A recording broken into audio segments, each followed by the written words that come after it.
And we should be live, hopefully. Hey, Zombie! I didn't know if you'd be able to make it. I wasn't 100% sure. My boy.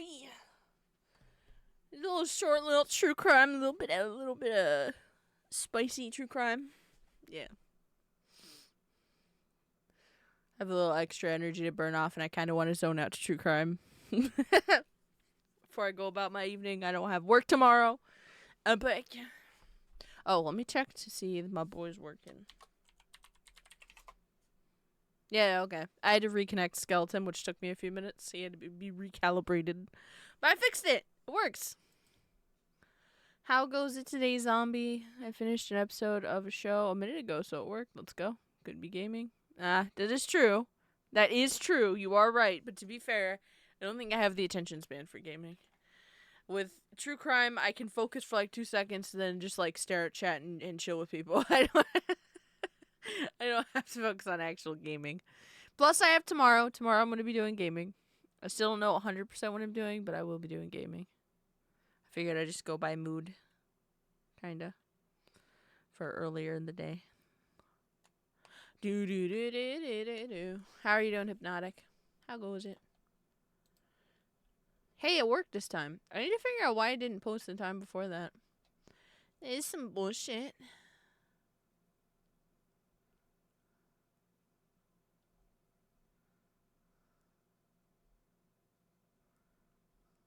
I don't know. I'm tempted to play more Detroit Become Human. Just because I really want to finish Detroit Become Human so I can replay it again. Ew! Is it like... What is the month? Yeah, is there like a belated birthday trip, Zombie? Or is it just, it happens to be after the birth month? Ah. Silly me. Ooh, Igloo Prince just posted in the art section of the Discord. It's so cute. I love it. It's Ghostface. If his birthday gift. Oh, well, I guess that's fair. I'm good thinking about getting a vintage chiming clock. Huh. Interesting. I'm still hoping and praying that when my paycheck comes, I won't feel bad about possibly pre-ordering a Pip-Boy, because I really want that. It's just, that's probably the most I've spent on myself since my PC, which was a while ago, and it was after a lot of saving, so. Na na na. Na na na. Na na na. Let's see if I can boot up the video. I pre-downloaded it. Oh, you shut the fuck up. I pre-downloaded the video because I'm learning and getting better slightly. It's taking time. I don't have any water this time around. Well, that's true. That's true. Part of me wants to kind of just put it off a little bit longer since my bank account is not looking great because of everything. Like, I can technically afford it next month. And after paying, or next paycheck, and after paying, like, the bills that I need to pay and stuff, my healthcare and the internet, I'll still have a chunk of change in my bank account. Bank account will still be looking sad, but not nearly as sad as it looks right now. So, like, part of me's like, it's still improvement, so I could do that, but, like, at the same time, kind of want to just wait until the following paycheck, because then I'll be like, I have a decent amount in there. No, I actually don't have water, like I was saying. I am trying Fizzy Faz, Roxy Cola. The FYE sells it, and a couple other retailers sell it. I got it a while ago, and it's just, it looks like it's just cola. It's got caffeine in it. Yeah, it just tastes like cola. Nothing crazy. The bottle's kind of cool, though. I got Roxy Cola, and I also got Fizzy Faz somewhere in my little mini hoard. That's orange soda, because it's homeboy. Hot dogs! I haven't had dinner yet. I'm going to have dinner after stream, but I got the fixins to do. I'm going to make myself some coleslaw. I'm going to make myself some... Oh, what's it called? Buffalo chicken sandwich and curly fries. That's going to be my dinner. It's going to be a late dinner, but since I have tomorrow off, I figure I'm cool with that. Epic. Coleslaw is good with... Stop, I hate that. Coleslaw is good with fries, and it's also really fucking good with buffalo chicken. actually just buffalo seasoning, because you have like the spiciness of the buffalo with the coleslaw. It tastes good. Tastes good. My family also defaults to like macaroni salad a lot, so I tend to personally default to coleslaw just because it's like, hey, it's something different. It's like coleslaw and cornbread. This shit just hits. It's a fact. Work today was average. It was. I think my brain was just not doing well with people more than normal. Like, it's not that it was busier or crazier. It's just I felt overwhelmed earlier on, which is stupid, but it is what it is. I made it through the day. I was by myself in customer service for a chunk of the day because we are severely understaffed still. And my coworker, one of my new coworkers in customer service that I help train, slightly, she tends to get distracted, and she helps customers along the way, so it's good. But like at the same time, she always is wandering out of customer service, and that's frustrating for me because then I'm the one stuck in customer service, and it's like, there are some things that I need multiple people to do, you know, like pulling out a massive TV and checking the fucking serial number on, or that kind of stuff. And there's no like nice way that I can really be like, hey, could you please just stay in the area? Like, I know she means well, and she, like I said, she's helping customers, so it's not like she's just totally fucking off. Just, I don't know. Oh, all the VODs are up on the channel. I'd been putting it off because I kept forgetting about it. But the last bunch of streams, mostly Detroit Become Human gameplay, if I want to be honest, they're all up on the channel. The YouTube channel still needs to be updated yet again because I kind of let a backlog kind of stay. But it's literally me putting thumbnails in, descriptions in, and then making them public. They're all exported over to that channel already. It's just they're private right now because there's no thumbnails or title or anything.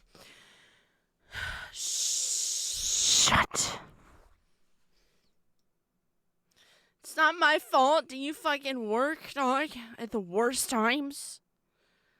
Alphonse! How are you doing? How goes it? How fucking goes it, my G?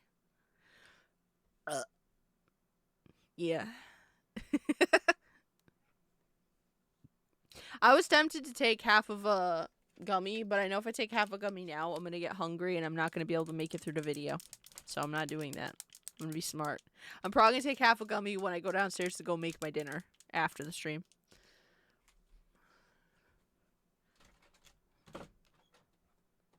Now I wrote 200 letters I will never send. This is such a good song. Done bought a couple of games over the week. Oh, fuck yeah, dog! It's epic.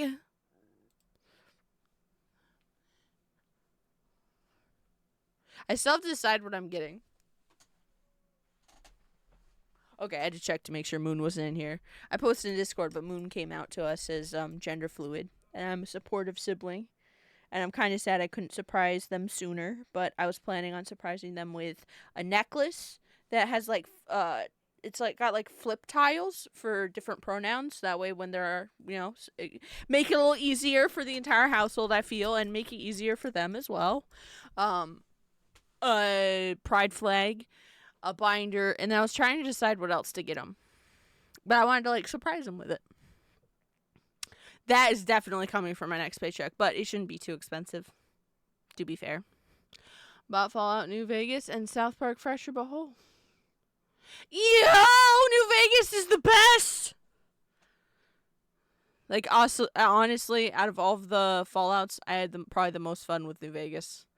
Like, it definitely each Fallout, I feel like, has obviously its own flaws. They're not perfect games within themselves. I would definitely do things to other games to, like, tweak gameplay and stuff. But if I had to pick one of them, it would be Fallout New Vegas. I haven't played any of the South Park games. I keep forgetting that they exist. I wonder if they're safe to stream on Twitch. I feel like they probably wouldn't be because it's South Park unless there's a streamer mode. Some games do have streamer mode. What game was I looking at recently that had streamer mode?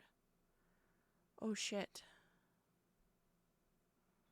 What game was I looking at? Now I'm curious.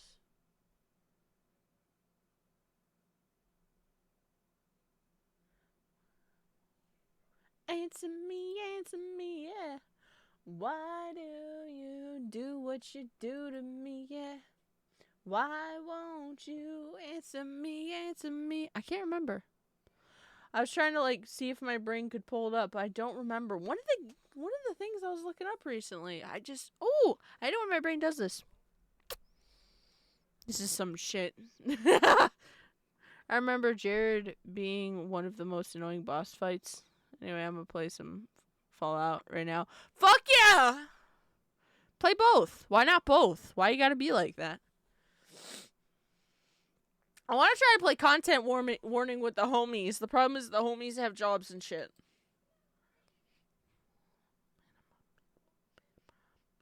I have like a bunch of games to play. The Tomb Raiders remasters I want to play soon. Content warning I want to try to play. System Shock I would love to play. I don't know if it'll be good for... I don't know if it'll be good for stream. But I would like to. I still need to play Parasocial. I might do that tomorrow along with something else. I have so many games to play. I have Cult of the Lamb now that I want to actually like play to completion. And of course Detroit Become Human I'm going to play probably like 3 times over just because. Yeah, I need to I have some storage still on my PC, but I need to buy an external drive. Part of the problem is I kind of want to just port over.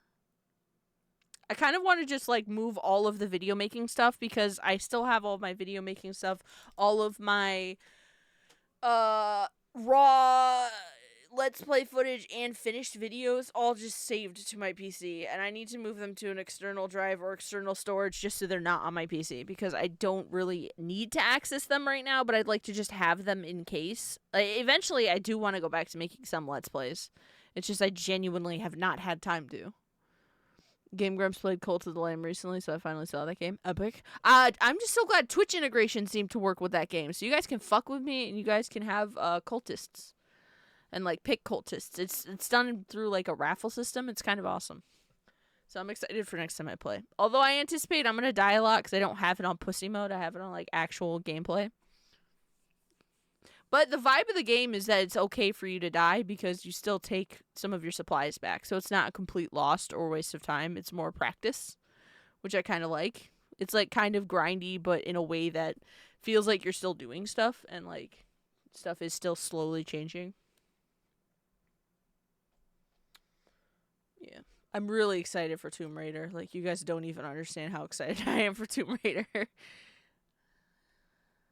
Because it's been so long since I fucking played. I think the last time I played through or played any of the Tomb Raider games was when I was like 13 or 14. But it was a huge chunk of my early childhood, and then I revisited it through like being 10 and 14, like with family members, like with Ewok, and Editor also likes Tomb Raider, and a couple of friends because, yeah.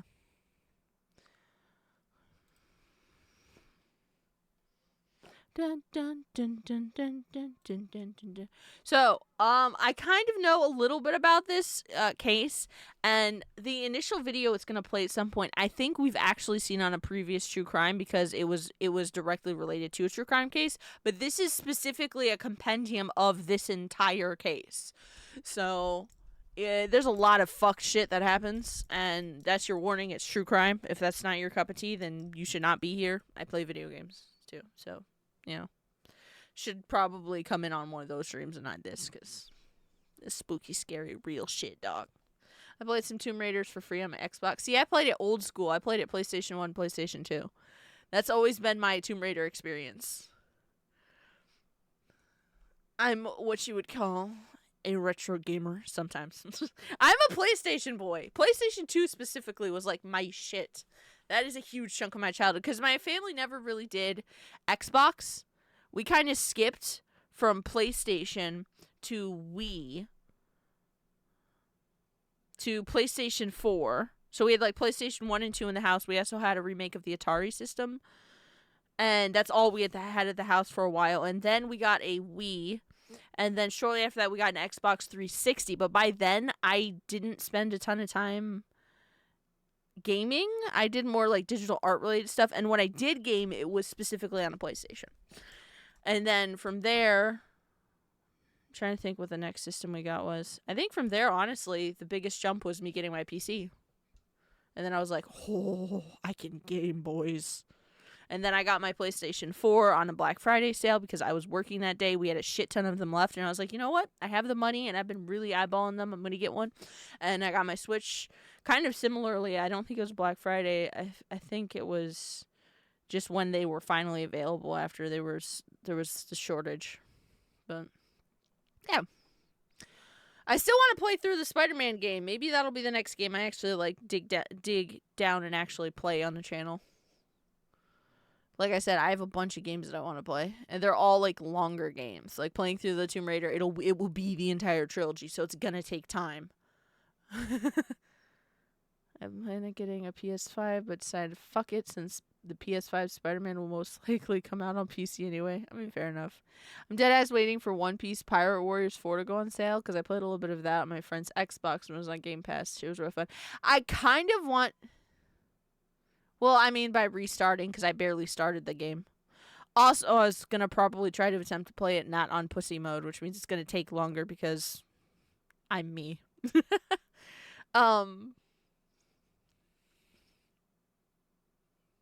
I kind of want to get a GameCube because I mentioned before, but like gaming in my household was mostly on the systems that I just mentioned. Mostly PlayStation 1 and 2, sometimes Wii, and then later, way later on, Xbox 360 because we were really late to the game there because my family is low income.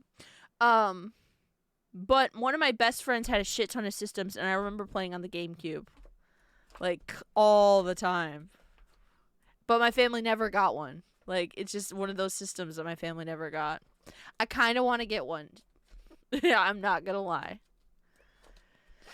I don't want to... Fucking Endo wants me to play Arkham City. I don't think he knows that I own it. Thank Christ.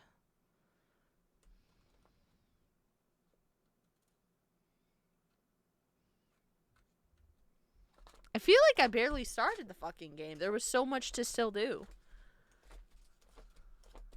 Like, I felt like I was only, like, when I looked up, like, how long the average gameplay was, I was like, fuck, I have, like, 10 hours still.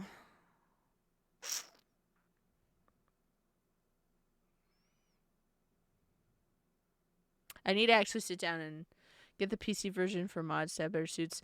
The problem is the PC version of fucking Sony games seems to not be good. I tend to have issues with PlayStation, like, games that originated on the PlayStation for PC. And since I have a PS4 right here, and the game, like...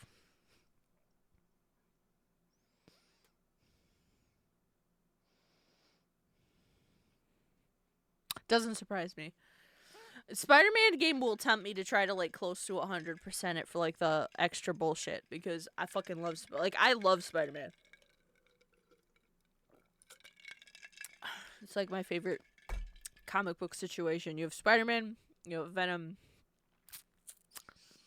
That's really it for, like, favorite superheroes. There's a shit ton of other superheroes and supervillains and obviously, like, Deadpool and stuff. But for superheroes, it would definitely be Spider-Man. Does not surprise me.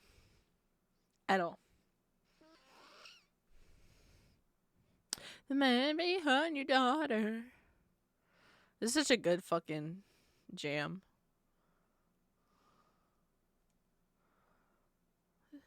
Nice. I'm kind of scared of digging into, like, actually enjoying the PS4 games because, first, well, I'm kind of scared to do anything on the Switch because of how expensive Switch games are, but I'm kind of scared to play all the games I want to play on PS4 because I know that's going to lean into me wanting to get a PS5, and them shits are really expensive, dog. I don't want to get another system. Yo, share right now, Alphonse. I think I actually have Oreos tucked away somewhere. I think I still have some of the Japanese Oreos I had. I'm tempted to go look for them. Oreos are just the best. They are one of the best sweet snacks. And they go with coffee so good. And even tea. Although slightly worse than coffee. I don't have patience. Yo, Epic. It's a sign from the universe. Play that bitch right now. Play that bitch right now. One shot that game right now. I feel like one-shotting if you're not speedrunning fucking Fallout New Vegas would be days. You would need the piss bottles. You definitely need the piss bottles. I can wait. I already know when GTA 6 releases. I'll have to wait for a PC release. I need mods. I kind of hate that, though. Like, mods, don't get me wrong. Mods are awesome, and they're definitely one of the biggest fucking benefits to playing on a PC. But I don't understand seeing a game and immediately going, I don't want to play it until mods. I feel like you should be excited for the base game and want to play the base game. That's always been my vibe. You know? Like, as much as I like Lethal Company, the base game, mods definitely do make it quirkier and funnier and awesome, but I could still play hours of the base game, because the base game at concept level and gameplay is just really fun. I feel like that's that's like the best outlook for most games. You shouldn't need them as a crutch.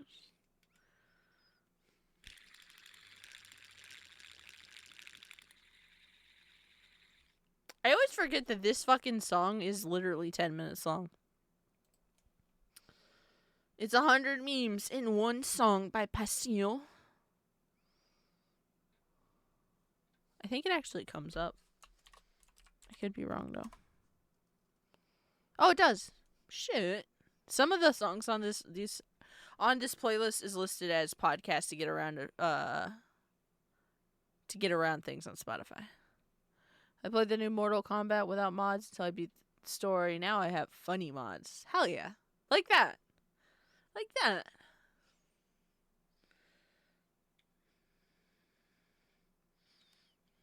Despacito.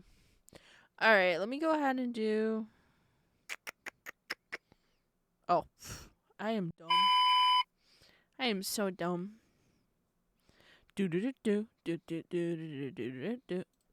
Yeah. Okay, we want desktop audio up. So like I said, I downloaded this, but it's from Ewu. Ewu Crew Explore With Us. So check them out on YouTube. We've watched a lot of their content before because I like how they put their documentaries together. I don't like the fucking red arrows and circles, but I actually like how they edit all of the information in the way that they do it. And they also seem to include a really good mix of stuff for cases. Ewu. EWU. Ewu Crew. Explore With Us. Because I love documentaries that include, when you're looking at a case, to kind of round it out. I love documentaries that include as much of the public information that's available, from police body cam footage to interview footage / interrogation footage to random court transcripts and footage to 911 calls. I like taking all that in because I feel like for me that gives me more of a full explanation and walkthrough of the case. From it, when it started, how people were behaving throughout, and then how the justice system dealt with it. I love seeing it just all laid out there. And this one was just called "Parents Discover Teen Son's Horrifying Secret." So this is gonna be interesting. Do I have the volume up? Turn that volume up. Play, you fool. It's right here. Yeah, because there's an arm. I want you guys to actually hear. Another arm. Let me know if it's too quiet or too Parents loud. have some concerns of some stuff they may have found in your room? Yeah, I believe so. And what would it be? Now, A human. this is a fucking freeze frame. I do know some of the details about this case because I have heard about it before. I haven't seen all of the footage in relation to this case. I've heard some of the details, and I've heard some of the, a bit of one of the 911 calls and interrogations, but oh my god, I'm not kidding. This case is kind of brutal. Excuse me, the only thing I'm looking to explore are someone's meat suit, not in a serial, just in brackets, not in a serial killer way, just so we're clear. What, he looked like the nerdy you guys are fucked up. That's fucked up. Alright. There's an arm, there's another arm, okay, there's another one. Parents have some concerns of some stuff they may have found in your room? Yeah, I believe so. In your room? What the fuck? A human head and hands. No. A human head and hands. Oh. How do you react as a parent? Not even as a parent. Just like you live in a house with someone and you find fucking a human head and hands just somewhere in the room.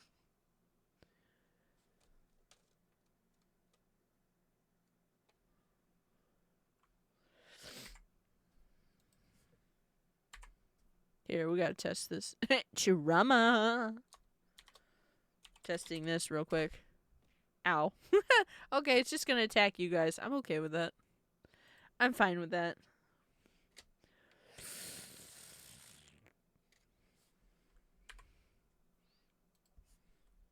I don't know why I've been having issues. I need to go test this program out again. Oh, there you go. You guys can... Alright, cool. Nathaniel Bandy. I don't think I know who you're talking about. Should I Google search this? Am I gonna regret looking this up? Is this gonna become an educational stream for this reason? Oh, what the hell? He do kind of look like him. What the fuck? I think I've seen him actually before, like in a random video or two, because I fucking doom scroll YouTube. I will be up at 5 a.m. at fucking between 3 and 5 a.m. just randomly listening to stuff. And I have autoplay on, which is the worst thing to do ever, but I do. So I just get random shit thrown my way. Some of it fucking hits. I wouldn't have found it otherwise. Some of it, not so much. But he does look like someone that I may have actually seen before. He do be looking like him, though. He do be looking like him. He do be kind of looking like him. Does it really? I go back and forth between using autoplay. Just because I'm not... Part of the reason why I throw on autoplay is I don't like having my headset in and nothing playing unless I have a headache or I have something going on where I want to just, like, make everything quieter. And usually I'm not right by my phone or whatever device I'm using to listen to whatever I'm listening to. I'll usually listen to videos and do stuff. So chores, cooking, things that require my hands, and sometimes dirty my hands so I can't just run over and select a new thing. Plus, I always kind of get stuck in that situation where you're looking for, like, the best video, and that takes fucking 15 minutes, and by then, shit's burned and other things are happening. So autoplay kind of helps me there. But I, like, go back and forth with turning it on and off. 911 is John. What's the address emergency? Hi, there is an emergency. I found... Ooh, why is there... wrapped in a plastic bag. It was in his Okay, closet. Nice. Edgy. I used to have autoplay, but then my friend was like, turn that shit off. And I was like, damn, alright, fine. Don't let people peer pressure you out of fucking enjoying things. On March 1st, If it fucking made you happy police at or Grand you Junction, didn't mind, Colorado and received nah, this chilling fam. 911 call. Mikhail. A mother has just discovered a disturbing secret hidden within her son's closet. Even more What is up? terrifying. It just tastes like generic soda. I mean, honestly, that kind of fits. I feel like anything coming from Fazbear Corporation would just be generic. Yeah, fair enough. I'm drinking it because it has caffeine. I kind of want a little bit of caffeine, and I forgot to grab energy drink. So that's a fact. We could summon editor with the mask. Colorado received this chilling 911 call. A mother has just discovered a disturbing secret hidden within her son's drinking closet. limited edition Fizzy Even Faz more Roxy terrifying, Cola. It's he's found at currently just FYE outside and like the house other while she random makes places this that sell call pop for help. culture things. Why do you think It's that? vegan because it's just basic soda. Is it bloody or does it like anything like I that? also have the Freddy version, the what's it called? What's the address? I forget what it's The called. dispatcher tries to get as much information as possible to make sense of this shocking call and give officers an idea of what they might be walking into. Is your son there now? He just pulled up. We wanted to make sure he was here before we called. How old is he? Wait, what? Hold up. A little bit of fascination with the morbid, but he was channeling Fizzy it, I Faz, thought, Glamrock into Orange. becoming Yes, a that's the other one I crime have. Investigator, but not so much. Do you think he's going to be cooperative with us? I don't know.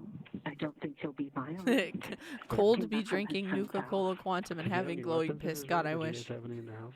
I don't God, know. I wish. I think that he has a shotgun, but we can certainly remove it. So he has a Before he was shotgun. in his room. He's out by the car now. They're keeping him outside the house, and she found a bag in his closet that has human hands and a head. And there's a It's second out bag. there taking, there's a second bag. I don't know what's in it. I didn't open it. I'm sorry. Did he take the second What bag the out of the fuck? closet? I took the second bag out of the closet and put it in the sink. Where's Brian now? I think he's still outside. What the Are you hell? in the backyard now? I am, yes, because I don't want him to hear me. Pussy. Despite the horrifying nature of this call, Pussy. police could not have anticipated the twisted tale of violence they were about to embark on. Nor did they have any Shit. idea just how shocking the motive behind the inexplicable horror would be. One day How prior much to effort does it take to cut off a human head? Like, you're cutting through neck. It's kind of dense. Do I? Okay, so this video I think we've seen before, with like a slight explanation of the person who did it, like murdered someone, but I don't think we've seen an entire walkthrough of this case. responding to this harrowing incident, the emergency services had I attended guess, to but a I feel like rather that's still a unusual difficult call thing at to 2 do, a.m. unless you on have like Sunday, a really February sharp 28th, machete. 2021. 19-year-old Brian Cohee Jr. is having That's an image. That's a fucking still right there. a bad night. As officers arrive at the Blue So he's Heron 19. boat ramp, they can scarcely believe their eyes. The Oh, majority funky. of the following footage has never been seen Okay, before. that doesn't It's surprise been me. analyzed by a You've qualified mentioned, team, I think, including a something along licensed those lines professional before, Zombie. counselor, a licensed clinical psychologist, Shut the fuck up! and a I former don't care. detective, Didn't former ask. licensed polygraph Didn't examiner, ask. and former hostage negotiation Yeah, he drove his commander fucking and car into instructor. the water and couldn't get it out. If I remember correctly. I don't know. Because the cops were just like, what the hell are we doing? I called Black's Towing. They want me to text them a photo of the car because they think they might be able to pull it out. Okay. So you're already in contact with them? Yeah, but I Shannon have, says I save her only a have couple like 10% hours of battery pleading. left on my phone, Huh? and now he wants me to text him a Huh? photo of the car, and I'm Okay. like, oh, good lord. I can take one and text it to him for you if you'd like. Oh, that would be fantastic. Thank you. It's not every day that Evidence police officers disposal. see a car I floating don't in think the it was Colorado intentional, River. though. To try and make sense of what they're Like, observing, I really think it the was officers speak to unintentional. Brian's He's just an mother. idiot. Yeah. I don't think it was planned evidence disposal. Okay. Problem is, I don't remember all of the bits and pieces of the case, so I figured it'd be interesting to revisit it with like a bunch more media surrounding the case, like He wasn't able because the angle. interrogation and all I don't that. know. He's right there. if you Okay, wanna we'll talk to him real quick. What the hell? Officers decide it's best to get the story straight from the horse's mouth, and 19-year-old Brian has no choice Yeah, but to you don't want want to to know his Alphonse. mistake. He was being an edgelord. Little do these officers know, there's a sinister secret lurking in the background of this crazy story. Is your son right here? Yep. Hey, partner, you want to come out and talk to me real quick? Sure, I mean, Appreciate it, man. I'm really cold. Is it okay if it's in here? Because That's fine. Pants because he had Okay. submerged. That's fine. I He's did- I did pantsless. not know that. Man No, is no. pantsless. Oh, Please because stay it in got the car. wet because he was in the car. Nobody else in the And had to car? get out. Okay. Oh, It's just shit. us. I'm the father, that's the mother, and this is our son. He just Sounds called us 20 good. minutes ago and said, Dad, I parked at the boat ramp and I messed up. I He's tried like, to get out of the "You're car talking and to slid Jesus down. Well, you're Christ. not hurt, right? You're okay? So he No, just trying to like park on cold. a Inside boat your pride ramp? A little bit. Is that just a slope? $7,000. Okay. All right, Jesus man. Christ. Do you have your ID with you, driver's license by any chance? Thankfully, What were you doing down here, bud? well, I felt like I needed to get out, and I figured, why not park here and just relax a little bit. relax and think. Okay. And I parked on the boat ramp, and I thought it would be Sir, easy why to are get you out. pantsless? But when I tried to, Where did you park exactly? Were you down the hill a little bit? Yeah, just a little bit. Okay. And then When he got back in, go ahead. when I got back in, I tried to put it in drive, and it didn't go up. So then I tried putting it in low gear, shimmying it a bit. That didn't work. Were you facing down? No, at I this was point, or facing. were you I was facing facing this way? up. Okay. You back down? Yeah. Really good Because that's It's a predicament so ridiculous Jesus Christ. that the responding I was officers gonna say the can't officers help are but smiling and laughing We're because gonna it's handle this, just man. it's so fucking weird. Do I get a tow going for a car in the river and see if anybody will take this? I'm going to work on that. I don't know, man. So I'm kind of glad you were coming down here because I was like, Alphonse can fucking play Fallout and also watch stream. And basically, God couldn't damn. get it up. It just lost I traction. went into looks a like, snowy and then ditch in he actually January, went but in my it, car was just fine down in because the I water. well He's not that's hurt at good. all, so I'm I'm like, glad that you are okay how and are the we gonna car's get this okay. car out if possible? I don't know. The officers are convinced that this Water's is a pretty teenager's fucky though when it mishap. comes to that kind of It thing. will I be feel some like there's time not a before lot they of begin to situations where a suspect that car there's gets anything somewhat more to this submerged story than what they've and been told. We're gonna get some options for you here, man. I'm not sure exactly. He can multitask. This is We're gonna bullshit. see if we can go through the list if anybody's got some He, ideas on getting this car. I feel like if your car gets submerged, I don't. it's going to need it's going to need some fucking type of repair that's going to be fucky. I'm actually the owner of the life jacket program on the boat ramp here. I do all the life Yeah. jackets in Grand Junction, Colorado. So it's like, oh my god, this is not. It happens. It happens. Faced with embarrassment over the whole ordeal, Brian's mother talks with the officers. Yeah, we made him wait till he was almost 18 before he got his driver's license because we didn't want him having any accidents like they do when they're 16 and 17. Gotcha. But you could also argue that when you don't let this is a fact. You could also argue though that like I don't think it's a bad move as a parent necessarily, depending on because like you know your kid. Well, hopefully you know your kid because you're the parent. But like I can see the thought process behind we're not gonna let you do this until you reach a certain age. But at the same time, don't you need to practice? Like I feel like a lot of people need to practice and like get into situations and learn from those situations. So like you could also just be delaying this shit from happening basically later on. I feel. Does that make sense? I feel like it makes sense. Not gonna lie, this is my first time too. Really? It's a new one for me. What's that? So I've never seen one of these either, so it's a new one for me. On my website, backing up when people back up their boats, I see accidents when a truck goes accidentally in the water. Next thing you know, the boat and the truck's in the water. Jesus Christ. Just let me know if he does. That way, if not, we can try and get hold of a tow truck and go from there. No, it's at an angle. It's heading upriver. It's facing upriver. Yeah. Yes, the front of it is facing upriver. Oh, damn it. I'm sorry. It keeps losing the call. Ah! And he's like, I don't want to get wet. I don't have the proper clothing to go into the water and get wet. Oh my God, really? Hey, Robert. Well, you know, I was just talking to the patrolman, and they're suggesting that we just adjust this in daylight hours. That's why they make the big bucks. They're smart. Nobody wants to get in the water. I hear ya. At long last, the officers make contact with the towing company willing to come out to the river in the middle of the night Stop and arguing. risk the frigid waters. With help on the way, they finish things up with the Cohees. You guys want to stay warm? Because if I remember correctly, when we saw this, they saw something like sussy in or on the car. I don't remember what exactly. And then that led to things, or that didn't lead to things, which led to things being found later on, I guess. Like, it wasn't enough evidence. Does he need to stay here? Or I'm sorry? is he free to go? I'm sure he'd like to go home and get warm. I'm sure you'd like to get some pants on. Yeah, right? Yeah, it's not a crash. It's okay. simple It's mistake. just a stupid act. So, Okay. All right. I'm going to take him home then, and then we'll come back here and... What the hell? Let's fuck with this truck. Don't be like that. Don't Terry be like and Brian that. Sr. take Brian home, but they soon return without their son to the boat ramp. Nearly an hour later, the tow company is making progress. But as the car nears the shore, the officers make a disconcerting discovery. hey, quick question for you. Sure. So the back bumper, I don't know, you can probably see it from here. It's a lot of red on the back of that. Dripping down it all a little bit, but underneath the license plate, a little area right there. There's blood on the fucking car. A lot of There's red. blood on the car, huh? Looks like blood.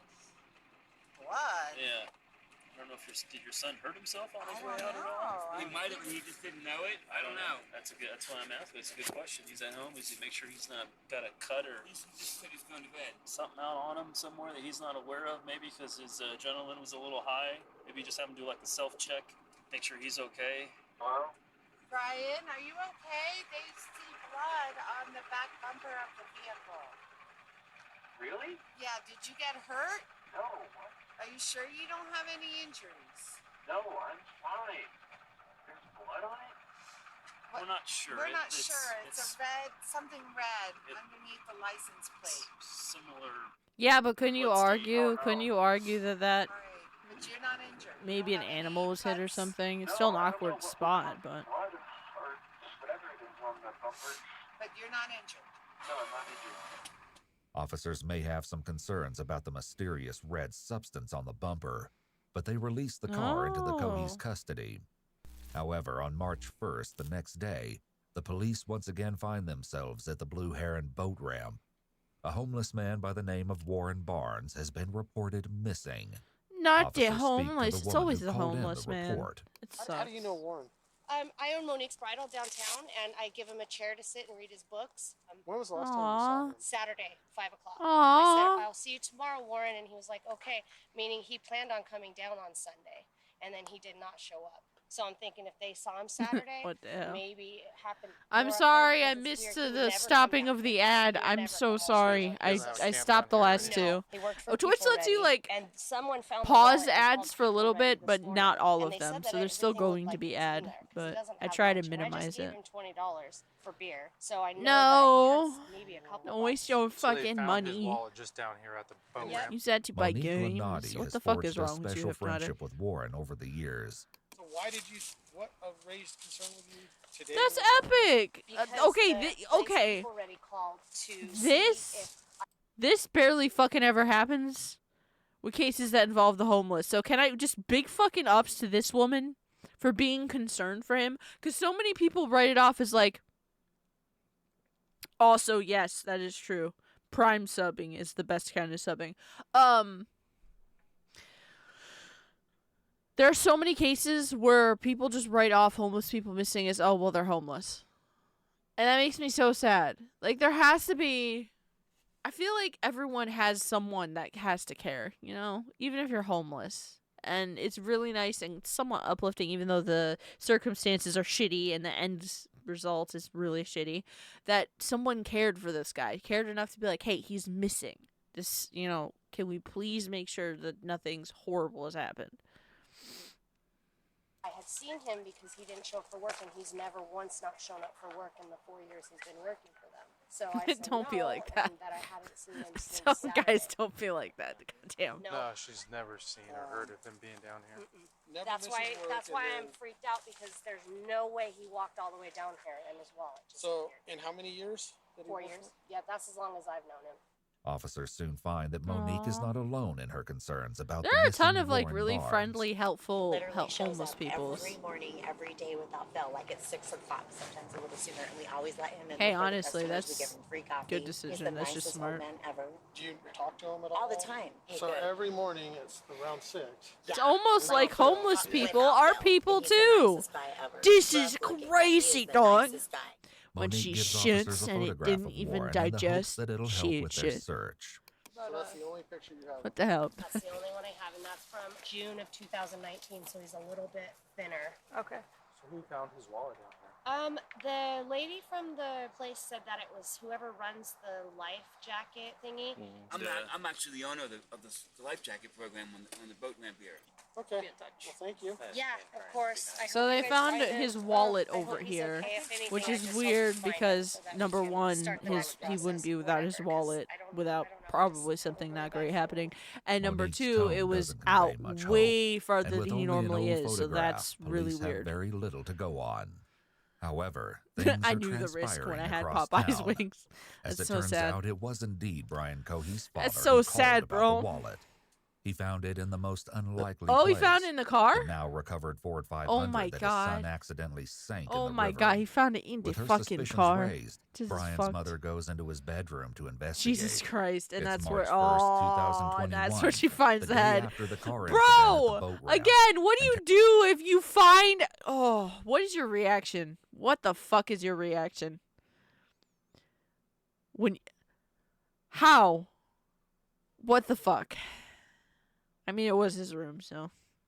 But like, a fucking human head in a bag. Hands in a bag. I think he said hands. Hands in a bag. How the fuck do you react to that? Mary Cohee is about to make a horrifying discovery as she opens her son's closet.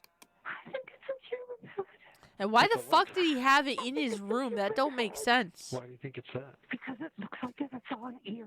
Shocked and terrified by what she's found in her son's closet, The pictures that Terry they choose Cohee are just nonetheless so has the fucking presence dumb. of mind to keep Brian in the dark while she gets police to her address. Imagine they get there and it really Deputies is Halloween. from the Mesa County Sheriff's Props. Office arrive at Brian's address. wisely leaving their So no sirens head. off as they approach. So This sad could and no frighten on the the young hand job. suspect, and it's important to keep him calm for the initial Yeah, automated interaction. me kind of funky, quirky. What's going on, man?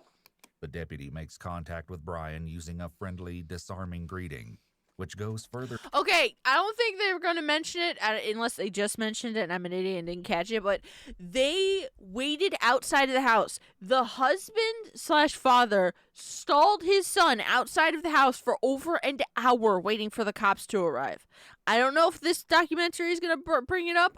That is one fact of the case that I do remember, because I remember going, how fucking panicked are you as the mom on the phone with 911 in the house? She already mentioned he has access to a gun in his room, and she found the head and hands and moved, I think, at least the head, the bag there, into the sink and basically showed it to her husband, or told her husband, called 911, and her husband was like, okay, we're going to stall him outside of the house and wait for the cops to show up. Like, how fucking panicked are you for just over an hour? That has to be the most terrifying fucking hour of your life. To establish an atmosphere of calm. Of course, at the same time, because he's the young, but deputy he's is certainly 19. scanning the Like, area for any potential threats, as well as him, making sure like, that Brian bursting has his into the hands house where and he can attempting see to get them. the gun and maybe do damage is a very real thing that could happen in that time. It's not that crazy. So parents have some concerns of some stuff they may have found in your room?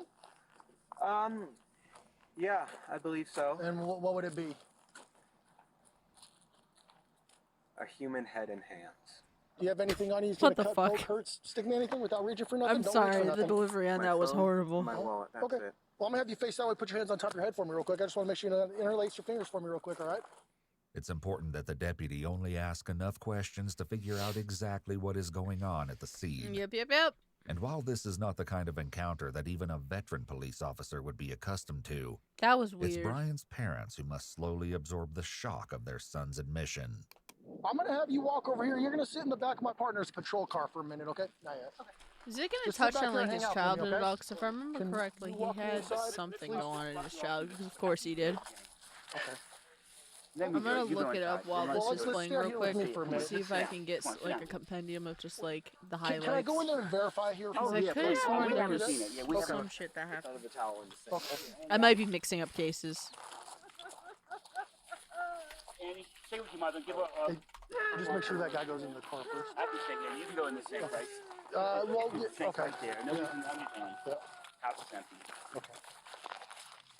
I had a bad feeling about what happened this weekend. Okay. And she said there's a bag in this closet, and she opened it up. And she called me and said, get over here right now. The deputy correctly asks for permission to enter the house so that he can confirm the grim contents of the kitchen sink. I covered it with a towel. Okay. Let him to see it because we didn't want him to run. I don't want to look at it. I'm pausing it for a second. Okay, I don't know if they're going to, like, touch up on his childhood at all, but I found a page that kind of touches on when the mom took the stand in the actual case and mentioned stuff, which, again, mother, so maybe a little bias/base there. Jesus Christ, did they mention what she does? Okay, so the mom ran a daycare for kids 2 to 5 years old, Monday through Friday, in the home where they lived. Oh my God. Okay, so he has autism, ADHD, and anxiety, and has been taking medication since he was 5 years old. The mother said that he had a fascination with morbidity, and after watching The Silence of the Lambs, told her he wanted to be a crime scene investigator. The mom recalls finding her son's black backpack months before the murder, containing zip ties, a hammer, and duct tape. The court refers to the kit, although the prosecution wanted it to be called a kill kit. That is a fucking kill kit.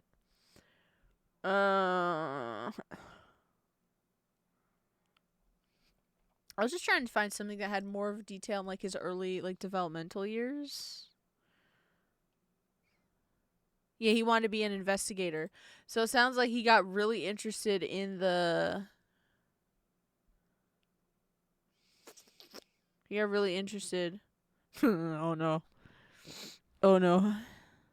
I'm hoping this talks about it more. I think the details that I heard about it was on like a podcast. Yep. After the stream, I might actually try to figure out which podcast that I watched that talked about this case in particular, because I do remember some things being brought up in the podcast. It was a little bit ago that I watched it. That's why I was like, I don't remember everything about the case, because the podcast, I don't think, went into details about later on stuff. It more focused on early stuff. But like, he had some, if I remember correctly from the details that I was given a little bit ago, he had some friends, but he was kind of ostracized a little bit because he did have ADHD, he was autistic, and he did have social anxiety. But his mom and dad seemed to care enough to actually have him diagnosed and medicated at an early age, so he was able to do that, or his family was able to do that. The mom and dad ran with the fact that he was interested in more morbid things. I think they got him like multiple actual books specifically made for people studying like crime scene investigation and stuff, which to me makes it a lot more funnier for how he was found. Motherfucker was dumping, I think he was dumping the body when the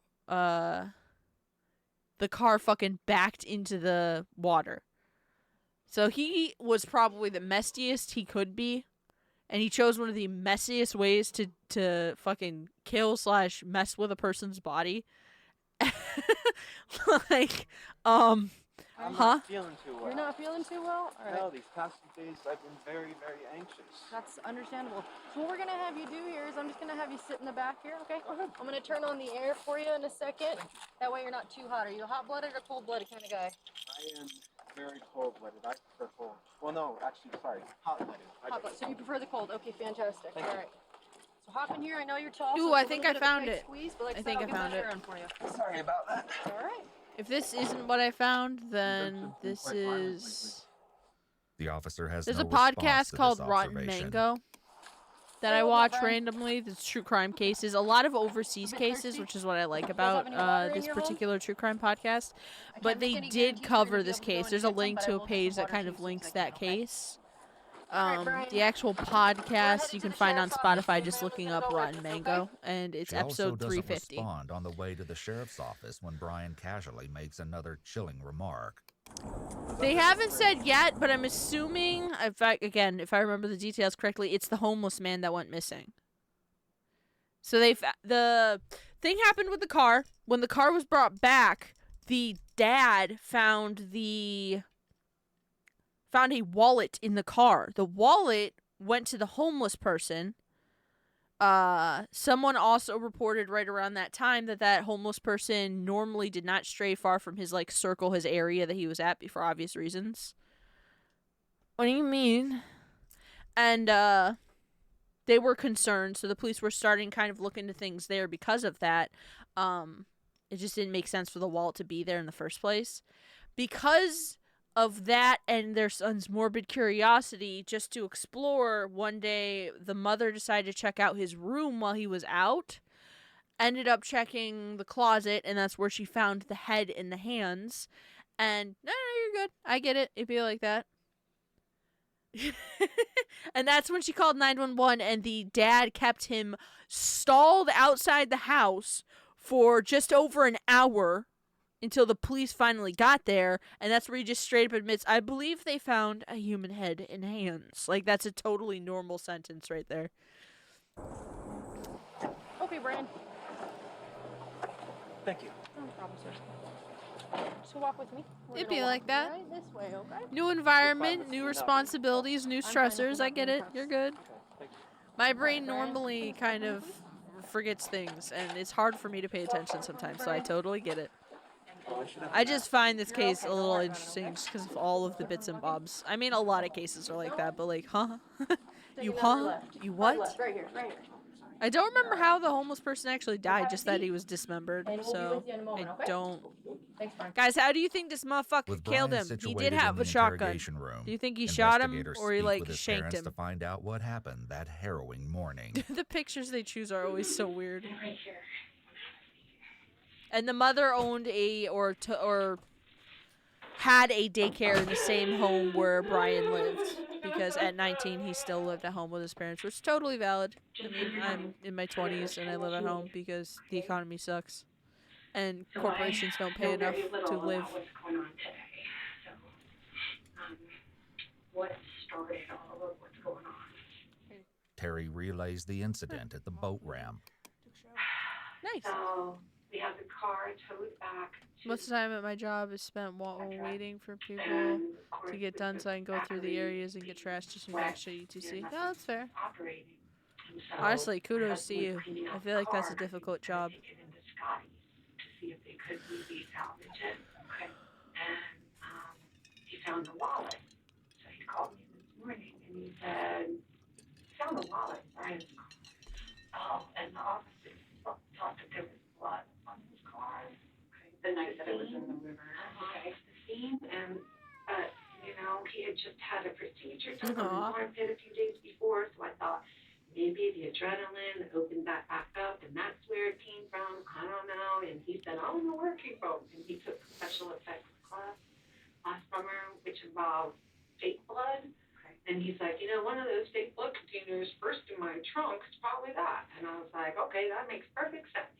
However, his father, Brian Cohee Sr., Naturally, found something as even it does, grislier in the car's glove box as it so happens, and decided to confront his son.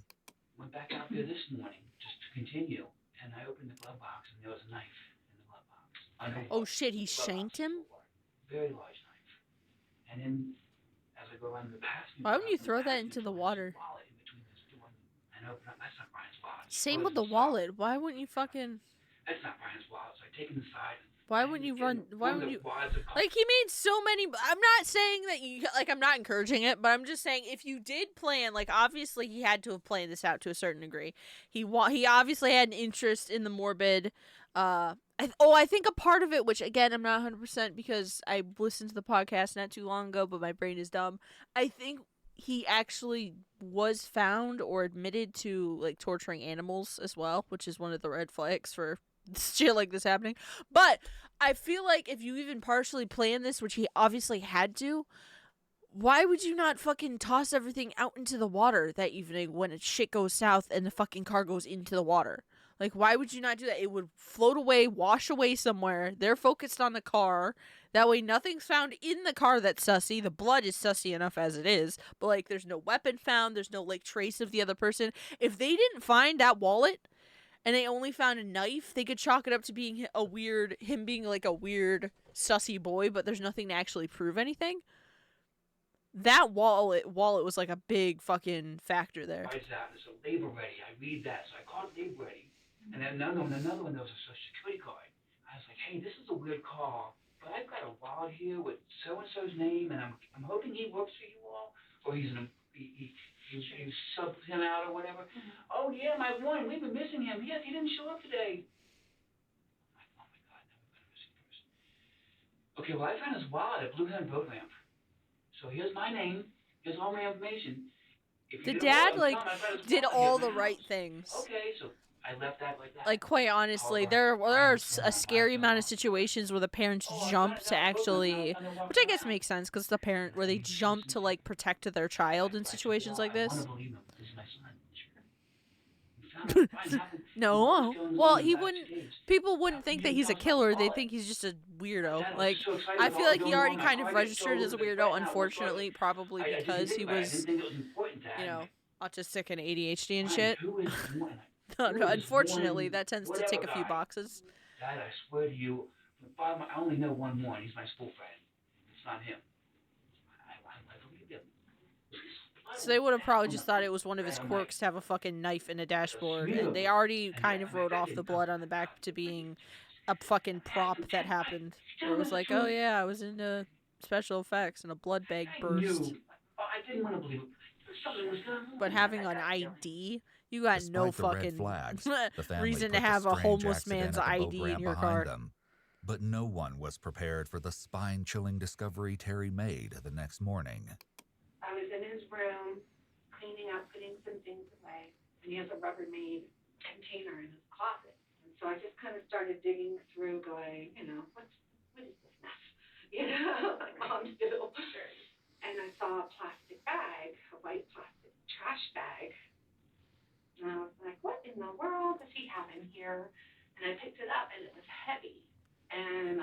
my hands. Can I just say, though, it is kind of weird because it feels like for her, it's normal to just go through and clean her son's room at 19.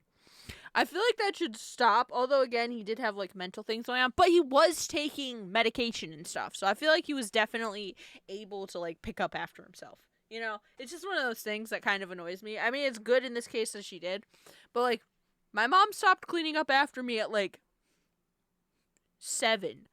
After then, probably or actually closer to 6. After then, she'd be like, go pick your shit up. Like, she would tell us to go clean up because you fucking clean up. And then that kind of is built and instilled into you, and you do it or else you get punished. Is that not the normal situation? Because what the hell? I would feel kind of upset, especially, like, teenager on, to have my mom come into my room and clean because that's my fucking space. I don't want you in my space. I'll keep it clean. You don't need to do that. It's weird. What the world? Is that like maggot covering something? Or I don't know. I better take it in the sink. I carried it out to the sink. And what the fuck? I just feel like it's a breach of boundaries, you know? I have my space and you have yours, and yes, this is your house, but this is like my space. This is a space that you kind of let me have and let me take care of, and I don't know, that's always been like my viewpoint since I was like 12, 11.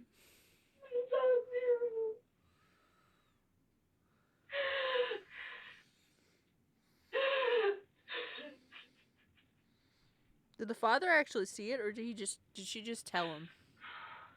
So I didn't open my second bag. Okay. I called my husband. I said, Brian Jr. had already gone over his friend's house. He said, Mom, I want to go over to Kai's house. And I said, okay, but, you know, don't be over there too long. He goes, yeah, I should only be over there maybe 3 or 4 hours. It's good to hang out with her. And I said, okay. This friend was Kylan Like, and police would speak with her I shortly. like that first name. That's nice. So I called his father. He said, hi, this big and Andy up from school. Yes, I get that at 12:30. 12:40, whatever. I just said, you need to come over here right now. And he said, okay, well, I got Andy with me. And I said, you need to come over here right now. And he said, okay, I'll be there in a few minutes. And he hung up. Like, I just feel Kylan so Light's bad mother, for Heather the Gale, wow. recalled Okay. what she saw I after Brian ended the feel call. kind of bad for the parents. Like, that is, there were some warning signs, obviously, but it's got to be crazy to have your fucking child jump to murder. To go because his brother called him, I guess, and said, I need my car back. We know, of course, that this was a ruse on the part of Brian's parents to get him back to the house after their horrifying discovery. That's fucked up. Brian, my husband, was already there by that point. I also didn't say anything, but my body just committed scrunch is such a good fucking part of a sentence. It's just such a good statement. His brother needed the Mustang for a driving license because he's one of the learners. And just as he pulled up, I called him. And he kind of knew something was up. Dad, you ever feel like the day's going to change? He started saying things. I'm like, yeah, we just seemed really vague. Me and Andy was sitting there, and Mom was on the phone over there talking to 911. And it just seemed like it took forever. As his parents continued to speak with the detectives, investigators Pete Berg and Lisa Oh, Norcross so is it not going to joined mention Brian they in his waited a room. fucking hour? That's Over some the next bullshit. 2 hours, they will hear a shocking story of blood-curdling evil. And before the interview is over, they will even learn the dreadful truth about Brian's ill-fated trip to Bald. the boat ramp.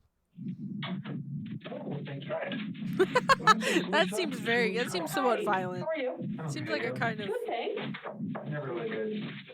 Okay. Any seats? Sure. Ooh, this is a special chair. No, this is the special chair because it's soft and I'm old.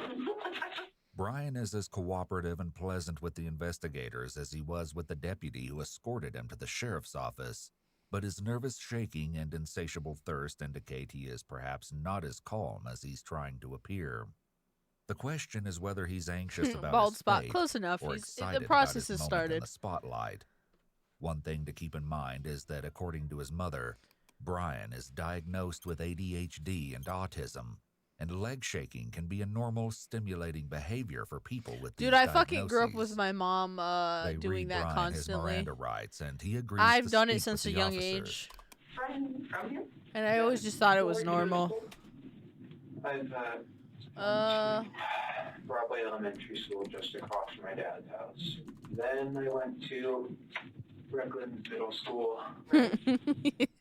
Yeah. Graduated last year. Good for you. Okay. Do you work? Yeah. Where do you work at? Not even part-time. I was going to say part-time, not even. As a bagger / courtesy clerk for Safeway. I work anywhere from 2 to 4 days a week.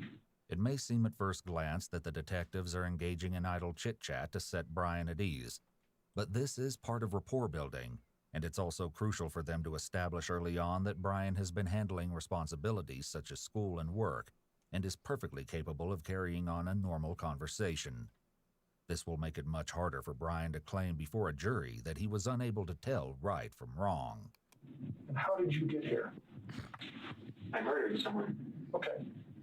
It seems that Investigator Berg was merely asking how Brian physically arrived at the sheriff's office, but Brian doesn't stand on ceremony.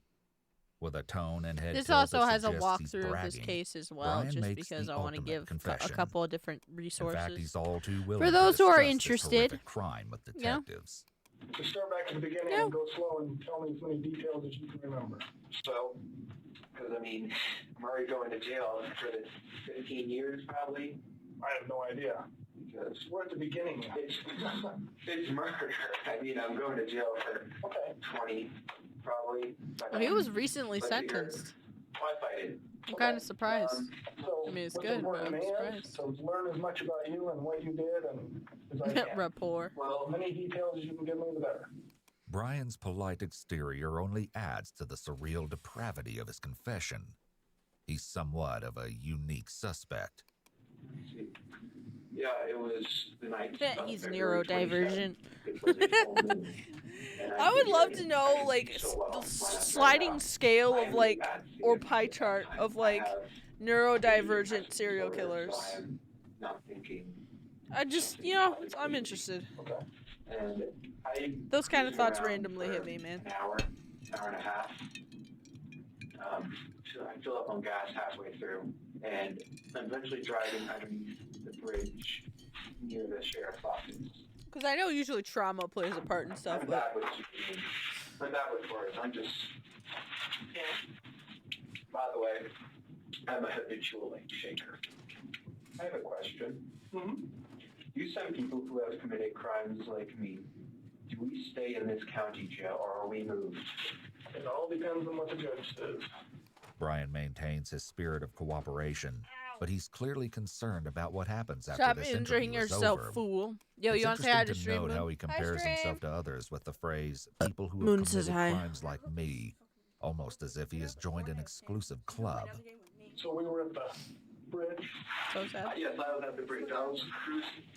Literally picked up a homeless man underneath a bridge. Or, I'm assuming attacked him under the bridge? Since you had a knife, shanked him, and then maybe put him in the car. Shoot. They already left. But I'll let him know. I see a large... We don't need a circle! We don't need that! Why is it? Get it off the screen right now. So I grab my knife. I put on 3 layers of gloves because plastic gloves can betray their users because they're so thin, the final gloves, by putting your fingerprints through. I don't think they I put care. 2, 3 on one hand. I took the knife. I pulled back the canvas and I stabbed his neck. You fucking attacked him while he was sleeping? In his old man voice, he was in his 50s. I know why I call him old man. He was saying, "What are you doing? What are you doing? Why? Ah!" And I just kept on stabbing his neck. Man was just like sleeping in an underneath a fucking bridge. I was strapped on top of him like this. Okay. And he couldn't fight back.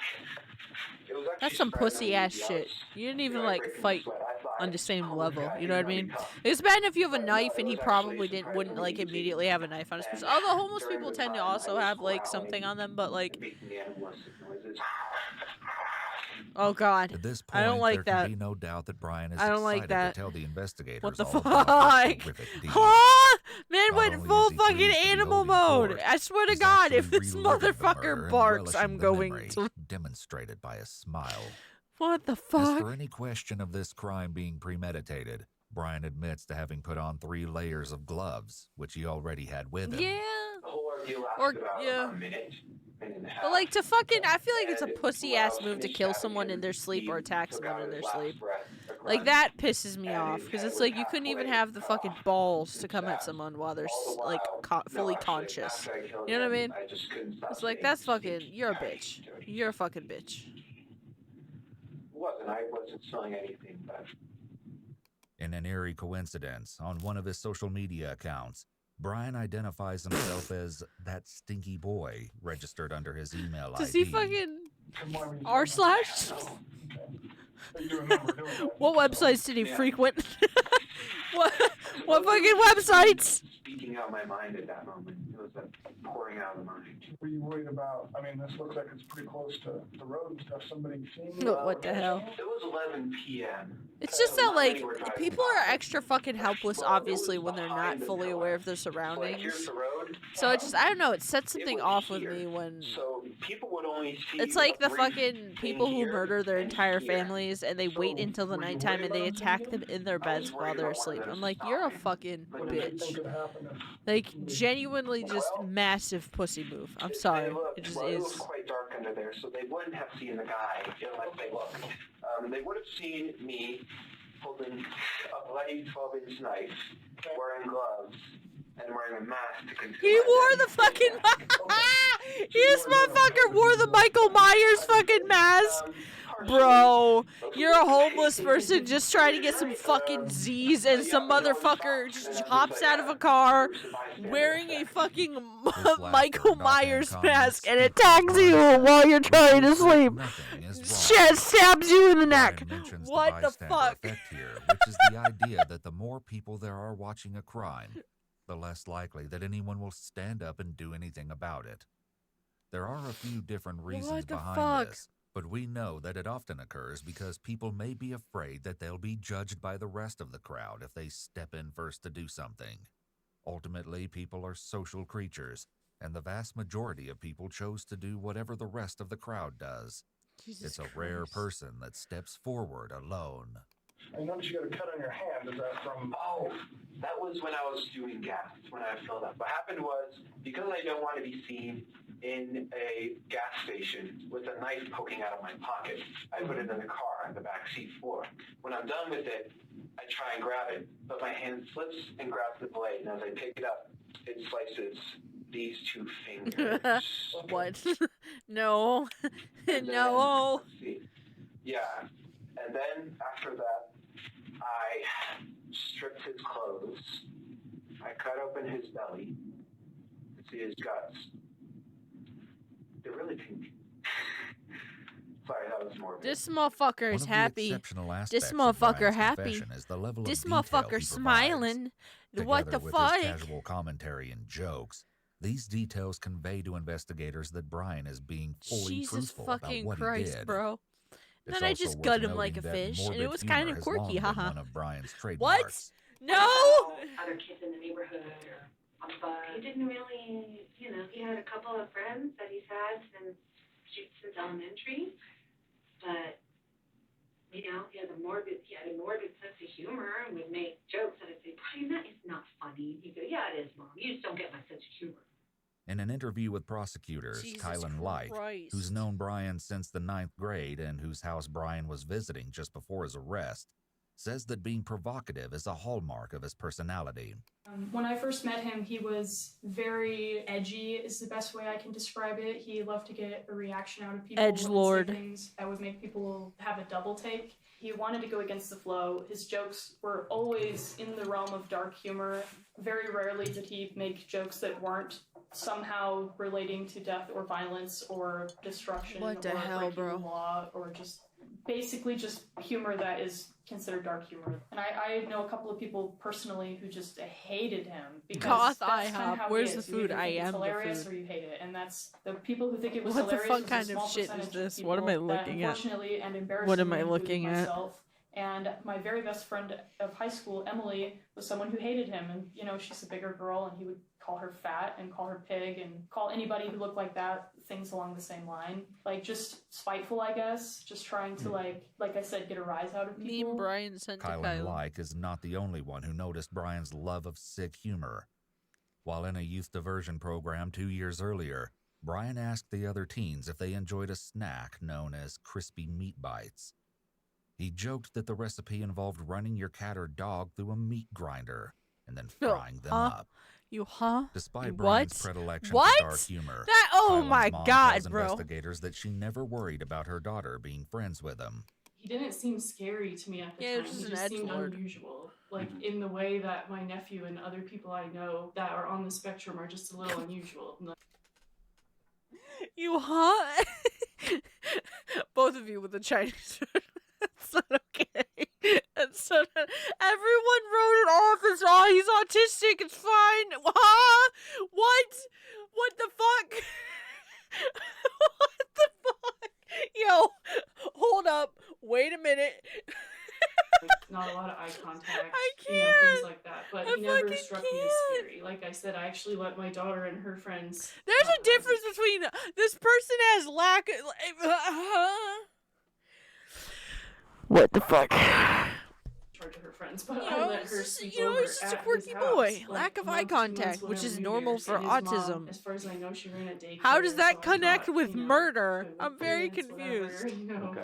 Not only does Brian's mom run a daycare, she runs it out of her they home. did bring it up. Upon I wasn't sure discovering if they the were severed going head to. in her son's closet that afternoon, she had to scramble to get parents to pick up their children before calling police. Jesus. And I sent home all the children. How Okay, so panicked. but I was watching, so I called their parents and they said, "This is a family emergency. Please come pick up their children right away. They're safe. They're not hurt." Parents came. I hope everything's okay, and they took their kids home. Back in the interrogation Jesus room, Brian goes Christ. into further nauseating That has to be detail okay. about That adds to it. I didn't realize that there were kids in the house at the time. I knew that this was a thing that she did, but I didn't know that there was actively children in the house. Cause I can't remember if the podcast said that or not. But like that just adds to it. So she finds this. She's calling parents, trying to get parents there. She called her husband. She calls 911. Oh my God, bro. post-mortem mutilation of Warren Barnes. Destroyed his eyes by stabbing them in. Okay. And then I cut off his hands. I put those in plastic Ziploc bags. And then I cut off his right arm. But why? Joint, But why? And then at this arm, I tried cutting it here, and then I tried cutting it here. But what happened was I accidentally broke his bone. That's horrific, bro. And so I left that one here, partially cut, dismembered here, bone sticking out. And then I left his body there. And then I took the head, put it in a leftover box for dinner next to go. I just put it in a pizza box. What? Put them in the back, drove home, hid the hands and head in my room, cleaned the knife, threw away the garbage with the blood on it, and then put the blood stained, wasn't stained, it had splatters on it. I put it in the dish, in the washing machine. What? Jesus Christ. I put the outfit I murdered him in the washing machine. Yeah, I was wearing. Okay.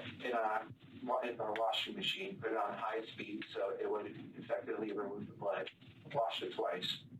You'll notice again that not only is Brian's level of detail remarkable and disturbing, he talks about the steps he took to avoid getting caught. These will undoubtedly be important elements to any eventual prosecution as it goes to establishing his state of mind. I can back up just so I don't lose track of where my mind is.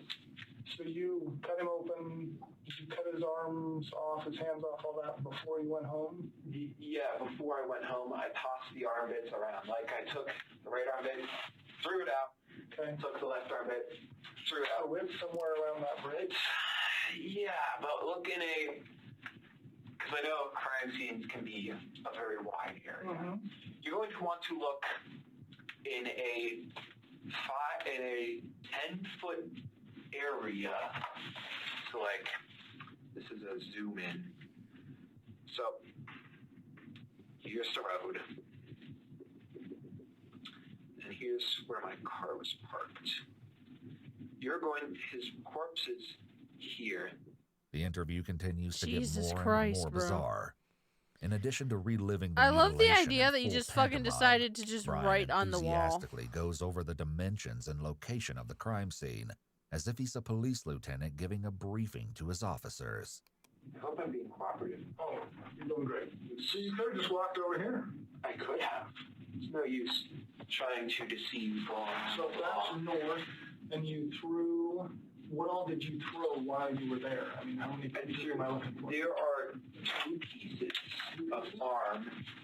This section and this section. Okay.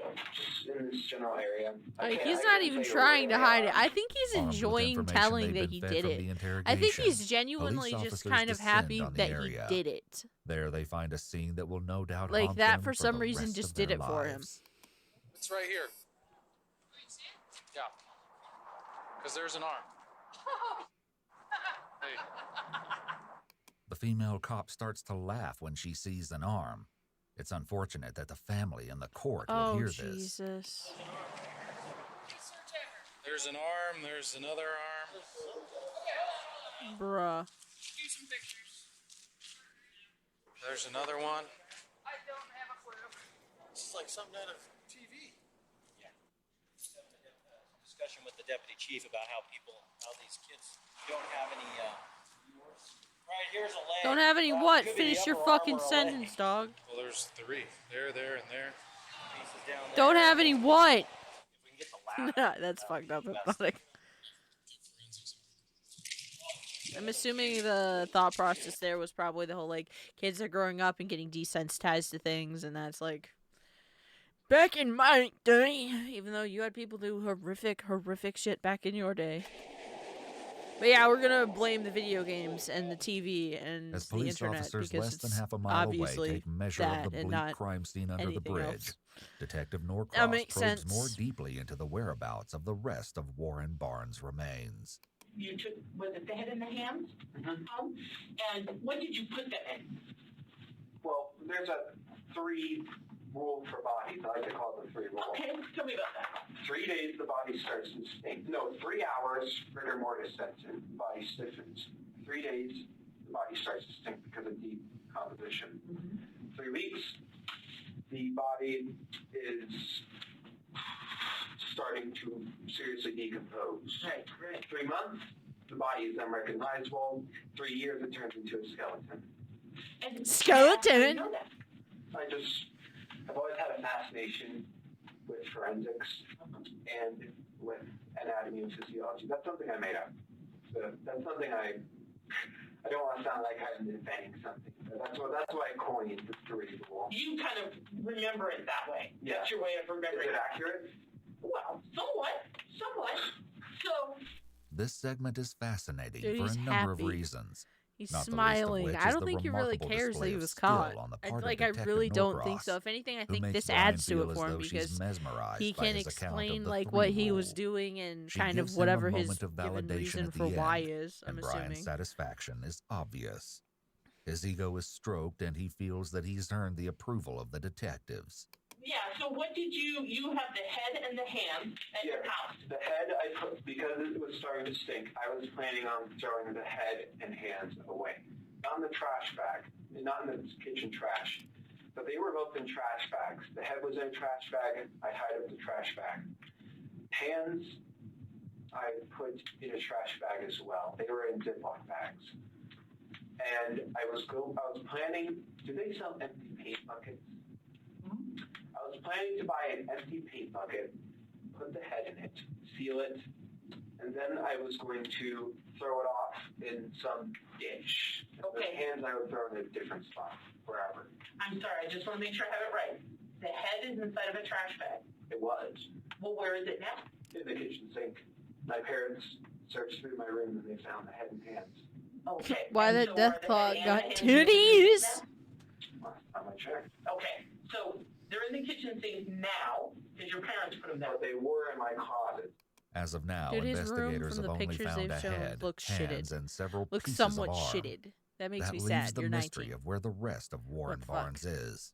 What exact kind of trash bag? White. White, like a kitchen one, or what? Like A kitchen one. Okay, white kitchen. That you put in a trash can. Yeah.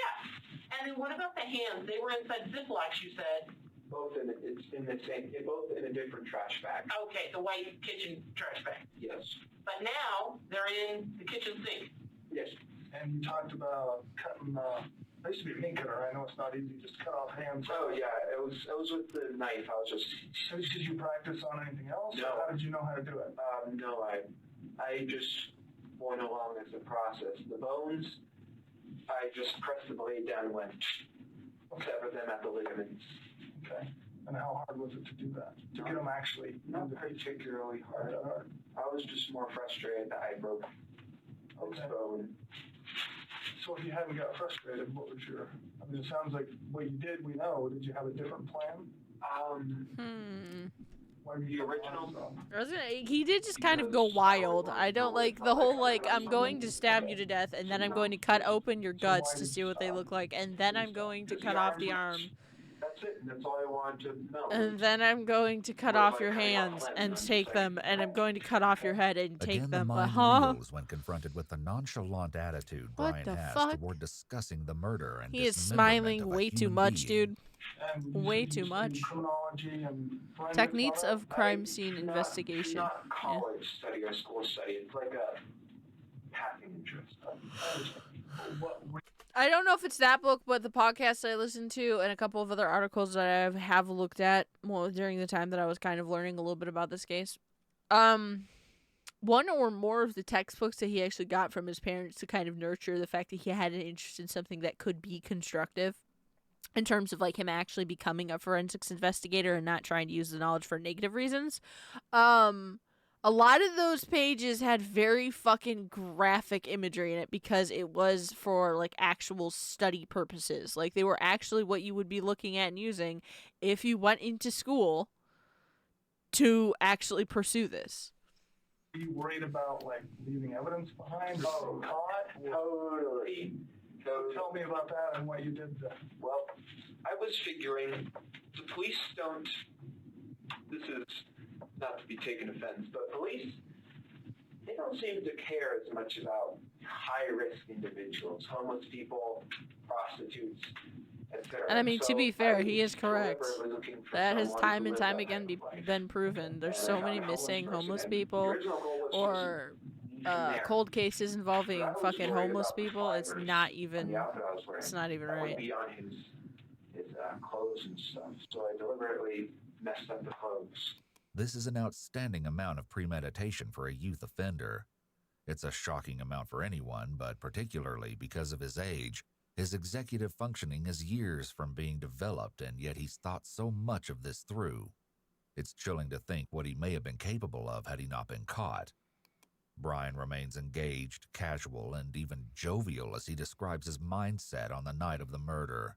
His detailed concerns about getting caught will make it very difficult for his lawyers to mount an effective insanity defense. According to Kylan Like's mother, Heather Gale, this isn't the first time that Brian talked about choosing a victim on the outskirts of society. Anything else? Society. Things you've heard from Kylan come to mind? She told me that he had mentioned that he was going to kill a homeless person because nobody would miss them and he could get away with it. Yet once in an interview, Kylan tells a different story. He never talked to me about wanting to kill a homeless person specifically, but he definitely talked to me a lot about, like, killing. And I was actually surprised because I figured that if he was going to do something like this, that it would be on a larger scale. Like, I thought he would, I don't want to sound vulgar, but I figured if he was going to snap, it would be like shooting up a store or something. God damn, he was like, she was like, I always thought he was going to be a school shooter. Something would happen there. So No, I was actually really it's I was surprised bullshit. that he had killed someone, but I was also surprised that it had only been one person. So how long have you been planning or looking for someone to do this with before you found this guy? Yeah, you know it. About a year? No, 6 months. Brian's internet search history adds an interesting element to Christ. this as he looked up homicidal my thoughts every God. day and how to cope with murderous thoughts. So you come close or seen somebody or chickened out or anything in the past? No. I mean, I was looking for a deliberately secluded place like that one. I wouldn't just go up in Clifton and find someone walking down the street and stab them. No, that's too public. Everyone sees that. Well, have you looked, like, at the homeless places? or Doesn't anything? surprise me, I Zombie. have, yes. I'll go Makes on night sense. drives. It often, fucking checks. Maybe once every 2 weeks. And I'll just peruse the streets. So before this guy, how close have you come? I know, the way that was said was fucked up. I never thought he'd be like, Anybody interesting? he'd kill someone, he'd snap like that. I always thought he was just going to decide to shoot up like a store or something. Huh? You what?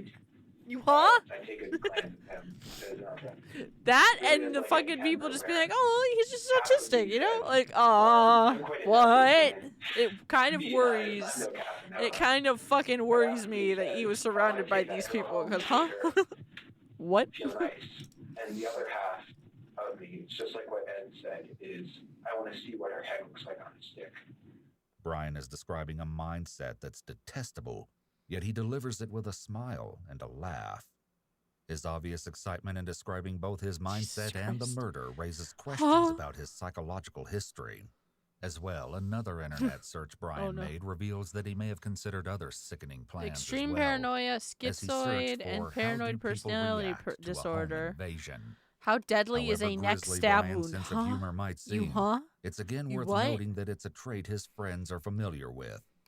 One of Brian's friends, That Patrick is Rahor, definitely spoke not. with police. Our whole friend group was like really. That we looked were, like a all stock the photo that you learners blurred, that people, like, motherfucker. didn't really fit anywhere else, and ended up like finding each other at different points throughout school. We were just all kind of weird together, and so like the off-filler stuff and like anything that like seemed weird, I just kind of like took for Brian being Brian. Then get a yo-yo. You can find them at a lot of However, like places. even his It's friend a must super admit that easy Brian thing was to different. fulfill. Our friend group would joke about if there was one of us that would like be a killer, it would be him, but it was like meant as a joke and only as a joke. I don't think any of us actually thought that something like that would. Nah, you're If his fucking. friends Kylan literally said, I think that was Kylan. Kylan literally said, maybe a school shooter, probably, maybe, possibly. So, thought this, that would hurt was people. there a chance that his parents did too?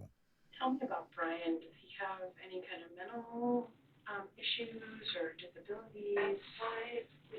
We were told he had ADHD. Okay, so we put him on ADHD medicine. He did get it during the summer or weekends when he went to middle school. He started exhibiting antisocial behavior, just saying things to get kids riled up and thinking it was funny. And then when he switched to Fruita High School, he did okay in 9th grade. 10th grade, he got in a lot of trouble, a lot of behavior issues. 11th grade, we had a big meeting and they said, kids don't get shoes. So we put him in R5. We took him and did some testing for ADHD and whatnot through Division of Rehab. And the doctor had said, yes, he's ADHD. Yes, he's autistic. Yes, he's this. Oh, and there's some indications that he should get further testing because of Jesus Christ, bro. And I asked about Oh my God. and called and nobody in town would see him. That's Okay, fucked. seems to be So his parents seemed to care. It's not like they were ignoring a ton of signs. Yes, they did kind of slip with all. The thing is, I kind of get the whole like getting him forensic stuff because they saw an interest that could be a positive interest. You know what I mean? Like it wasn't. It was like, oh, you can go to school for this. You can pursue this. I don't think they were ever thinking that there was a possibility that he would murder someone. Yeah. But the fact that that they were putting effort into like try to find doctors, try to get him diagnosed, to get him medications, it makes me so sad because his family tried, bro. Brian, take your medicine, and he says, I know, I am. But what the hell? And as I looked at his pill container, I mean, it's going, seems to be going down. So I assumed he was taking it. About, I'm thinking 3 years ago? I'm guessing, I don't know. Because we had him going to counseling, he was going to counseling. Like he was even going to like counseling and therapy. But then I think everybody thinks about it, but I just want to remember one of the times when he was really lonely and that was an issue. We were kind of concerned about that. He made jokes about making nooses or doing that and doing that. Okay. But I don't know, I just played it off as normal talk. Bro, Like, occasionally you do make that kind of like end game joke. I feel like a lot of people that deal with depression do kind of joke from time to time. he's obviously. I'd waste my time learning Notice forensics. weird It's things about super. his face gets cold. What the fuck? Just he looks at me and he has this cold look on his face. Just like he's been so far, Brian makes no qualms about admitting his battles with mental health. You say you have a major depressive disorder? I'm just curious what those are. Well, actually, I have several. I have high-functioning Asperger's. I have ADHD and major depressive disorder. Okay. Major depressive, so you were wondering what that last one is? Yeah, I know what they are. I was curious, what the exact diagnosis was. What the hell? And who diagnosed them? They tested me for autism for a formal diagnosis, like Asperger's, which is high-functioning autism. Yep. And they also said I was schizo something. That isn't me misremembering. They just said you're schizo something, whether that be schizophrenia, schizoaffective, schizotypal, or schizoid disorder. They said I had something that was schizo. God damn it. The detectives are once Get your again head trying to out the delve into fucking Brian's gutter. psychology, attempting to prove that he knew right from wrong at the time of the murder. His search history adds another layer to it. How do people react to being held at knife point? The search history includes a high volume of internet searches, and this report is not intended to summarize the entire history log. The record should be viewed for The more story information. is he looked up extreme paranoia, schizoid and paranoid personality disorder, and avoidant personality. Yeah. I was never formally diagnosed with anything like that. Do you feel like you had that? I don't know. Possible as hell. Self-diagnosing is foolish. Yeah. But do you schizophrenia is pretty clear because people recognize they have a different personality in there. I don't have any hallucinations. Okay. I had delusions, I guess. Okay. Like years ago, I thought I was obsessed with people staring at me. Okay. Like I felt people watching me from every window. The birds were looking at me, watching me. Okay. For greater purpose. That was a delusion, I suppose. Right. But you don't have times where you feel like another personality is in your body? No, you remember all this. That's dissociative identity disorder. Right. Schizophrenia is. Well, you have multiple people talking to you at the same time, kind of a thing. No one was talking to me. Okay. There's a very good reason they're asking these questions. Because they're Because knocking Brian this. said he has some kind They're of knocking this schizo-diagnosis. basically They're out trying of to the park determine in if he terms of committed like the crime under defense. some kind of command Yeah. hallucination, So it's which may basically mean he could be narrowing deemed down not what he could guilty use by for reason of defenses, insanity. basically. However, Brian denies having voices in his He's head, literally saying, I didn't as hear well anyone his speak search to me. history I goes don't have far in any showing more exactly issues with what he was like thinking about in the any lead up to the actual murder. delusions or One anything. day So his before and fucking again on the attorney day or of the whoever's murder, representing him can't Brian go, oh, well, pulled he up was just hearing Wikipedia things. The articles voices for in his head several told him to do notorious this. killers, No, he wanted to do including this. James Dale Ritchie, And he did this. Joseph Christopher, and Andrea Yates. In the month leading up to the murder, Bruh. he also looked up topics such as how do people react to being held at knife point? How deadly is a neck stab wound? And he read an article about the killing of a homeless man in Baton Rouge. Jesus. What do you think would happen if you got caught? Well, I figured my mother would have confronted me about it, but no, she didn't even say it. Do you know who the person was that you killed? No. I took his wallet. I didn't look at it. I just picked it up, briefly scanned over it, and put it in my car. Apparently, it was Warren. My mom told me this before she found out that the missing person was Warren Brown, born in '63. Brian doesn't seem particularly interested in knowing more about his victim. Nah, he don't give a and fuck. The detectives turn Brian back He to does the not give a subject of singular the fuck. evidence. So we talked about the stuff there we're going to go look for. Your mom's off in the sink, apparently. Yeah. The knife is where? My dad found it in the glove box. I don't know where it is. What did the knife look like that you found in the... You know when you buy like a 10-piece knife set, the biggest one in there? Okay. I think when we moved Terry into the daycare, we probably bought all new kitchens, and I think he just took it out of the kitchen. Because we found it in his car before. Brian, you don't need this. Dad, I do. I don't trust anybody. Okay. He literally had his self-defense weapon in his fucking car. So yeah, if the wallet wasn't found, I feel like he would be pretty safe because they didn't actually like take samples of the blood because it was like, oh, haha, it was either I'm assuming from what I've heard from from what I remember from the podcast that I've listened to about this case, and from what I've pulled up just on random articles, that the police weren't so spooked by the blood on the back of the car because they didn't even know if it was blood. If it was blood, it could have been animal's blood. And on top of that, Brian did mention the whole, like, he's into special effects and his parents backed him up there, and he'd get, like, these bags of fake blood, and he was just claiming that one of them, like, burst, and it kind of left what was there. So I feel like if it wasn't for that wallet, the knife could have been written off, and it wasn't even like that weird for him, and the blood could have been written off, and he probably wouldn't have been directly, at least I don't think for a while, he wouldn't have been directly connected with this person being missing and or dead. Belongings, except for his wallet, are right here. And his head in his hand. His head in his hand are in the house. Any reason you were wearing a dark blue one-piece jumper?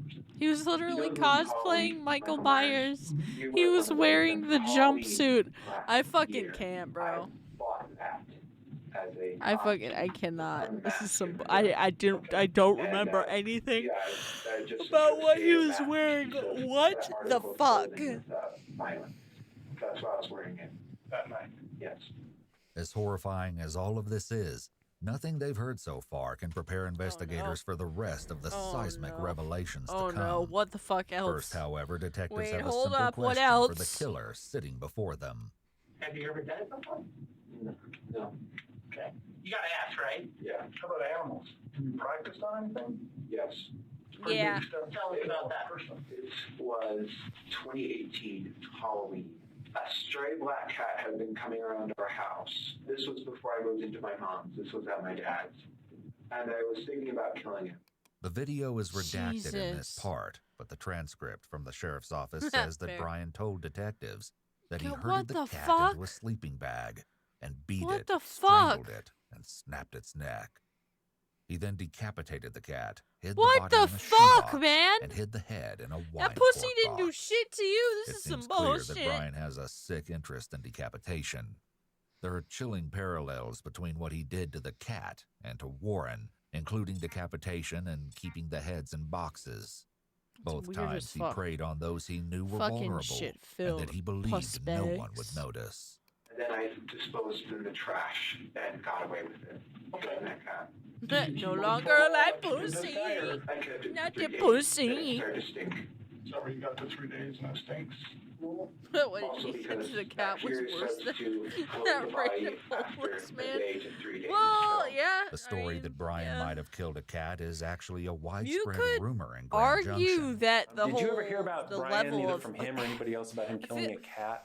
Yes, I remember hearing about it, but I don't it know, also they're both just fucked sounded up. like made up rumor, so I didn't. I was about to say you could argue the whole fact Did you ever that he talk to not him only directly about decapitated it? the old Like, man ask but him if it also was cut off true? his I don't hands, really cut Do you ever open his remember him guts, saying, "Yes, I did and that," or try "No, to I cut his didn't," arms into anything several like that? pieces is kind of Okay. fucking But weird you and heard extra. rumors that possibly it happened, but never really got to the bottom of it.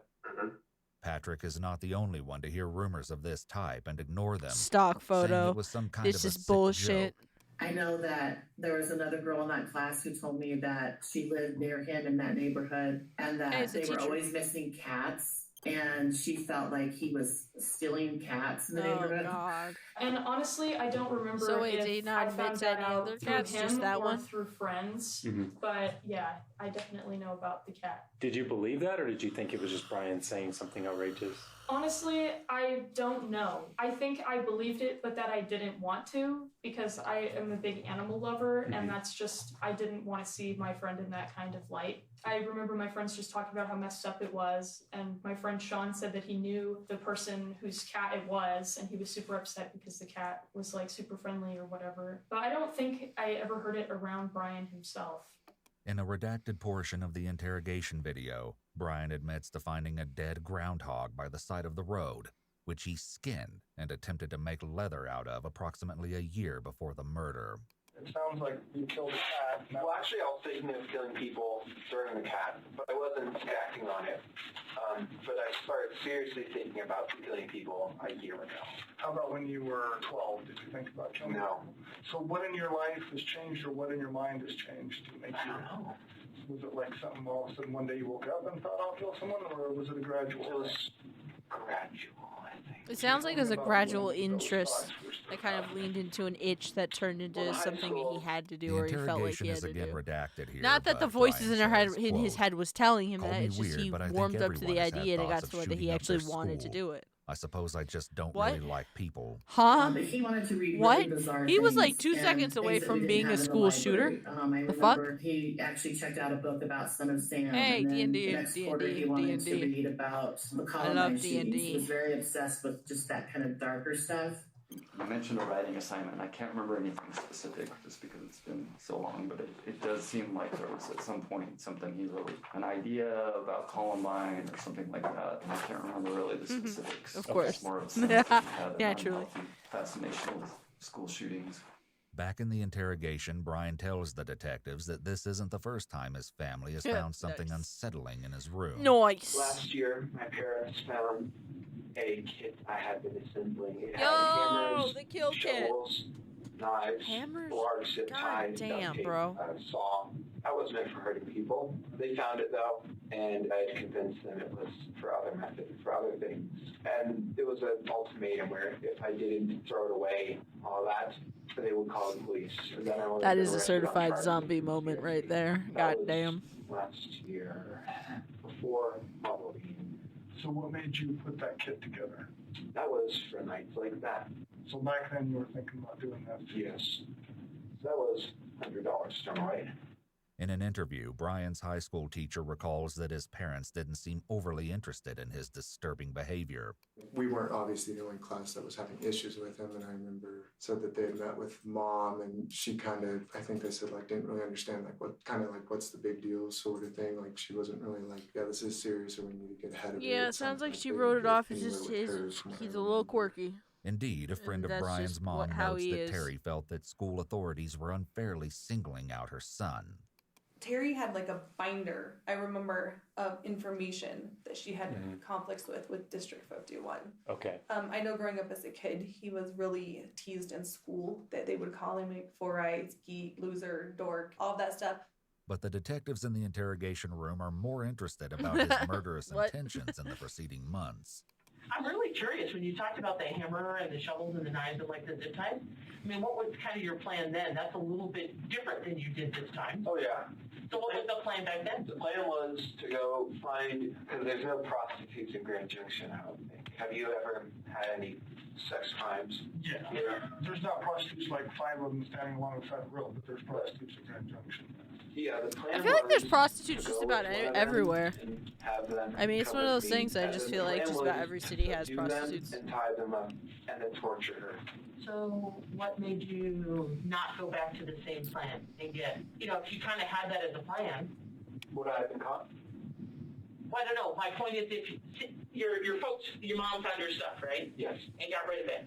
Why didn't you go back to that plan? Why change plans? Too much risky. First time in a row, they'll be like, okay, that's really suspicious, but okay, we forgive you, don't do it again. Okay. Second time in a row, we're calling the police on you. I didn't want to do that again.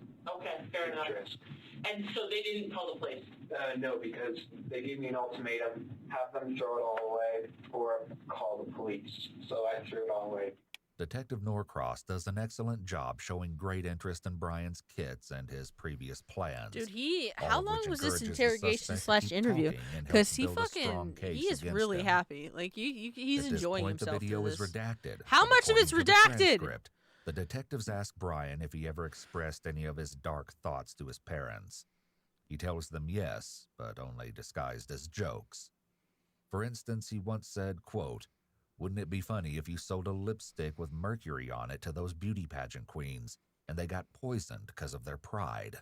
What the Brian fuck? was making these Hold kinds of up. comments while Hold in the high fuck up. school, as his teacher shares. And then he would just say some bizarre things like to get a rise out of class, kind of to try and get attention on him, like just say a racial slur or, you know, just kind of be loud and obnoxious to try and get attention. Were those outbursts like pretty random just in the middle of class? Or Well, like one was watching a video, I think it's about like Genghis Khan or something. He said something like, you know, an Asian racial What slur. the I fuck? think it was, oh, he got that or something like that. Okay.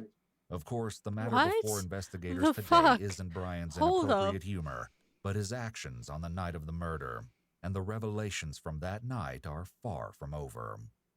Brian finally reveals the twisted true story behind his mishap with his car and the river 2 nights ago.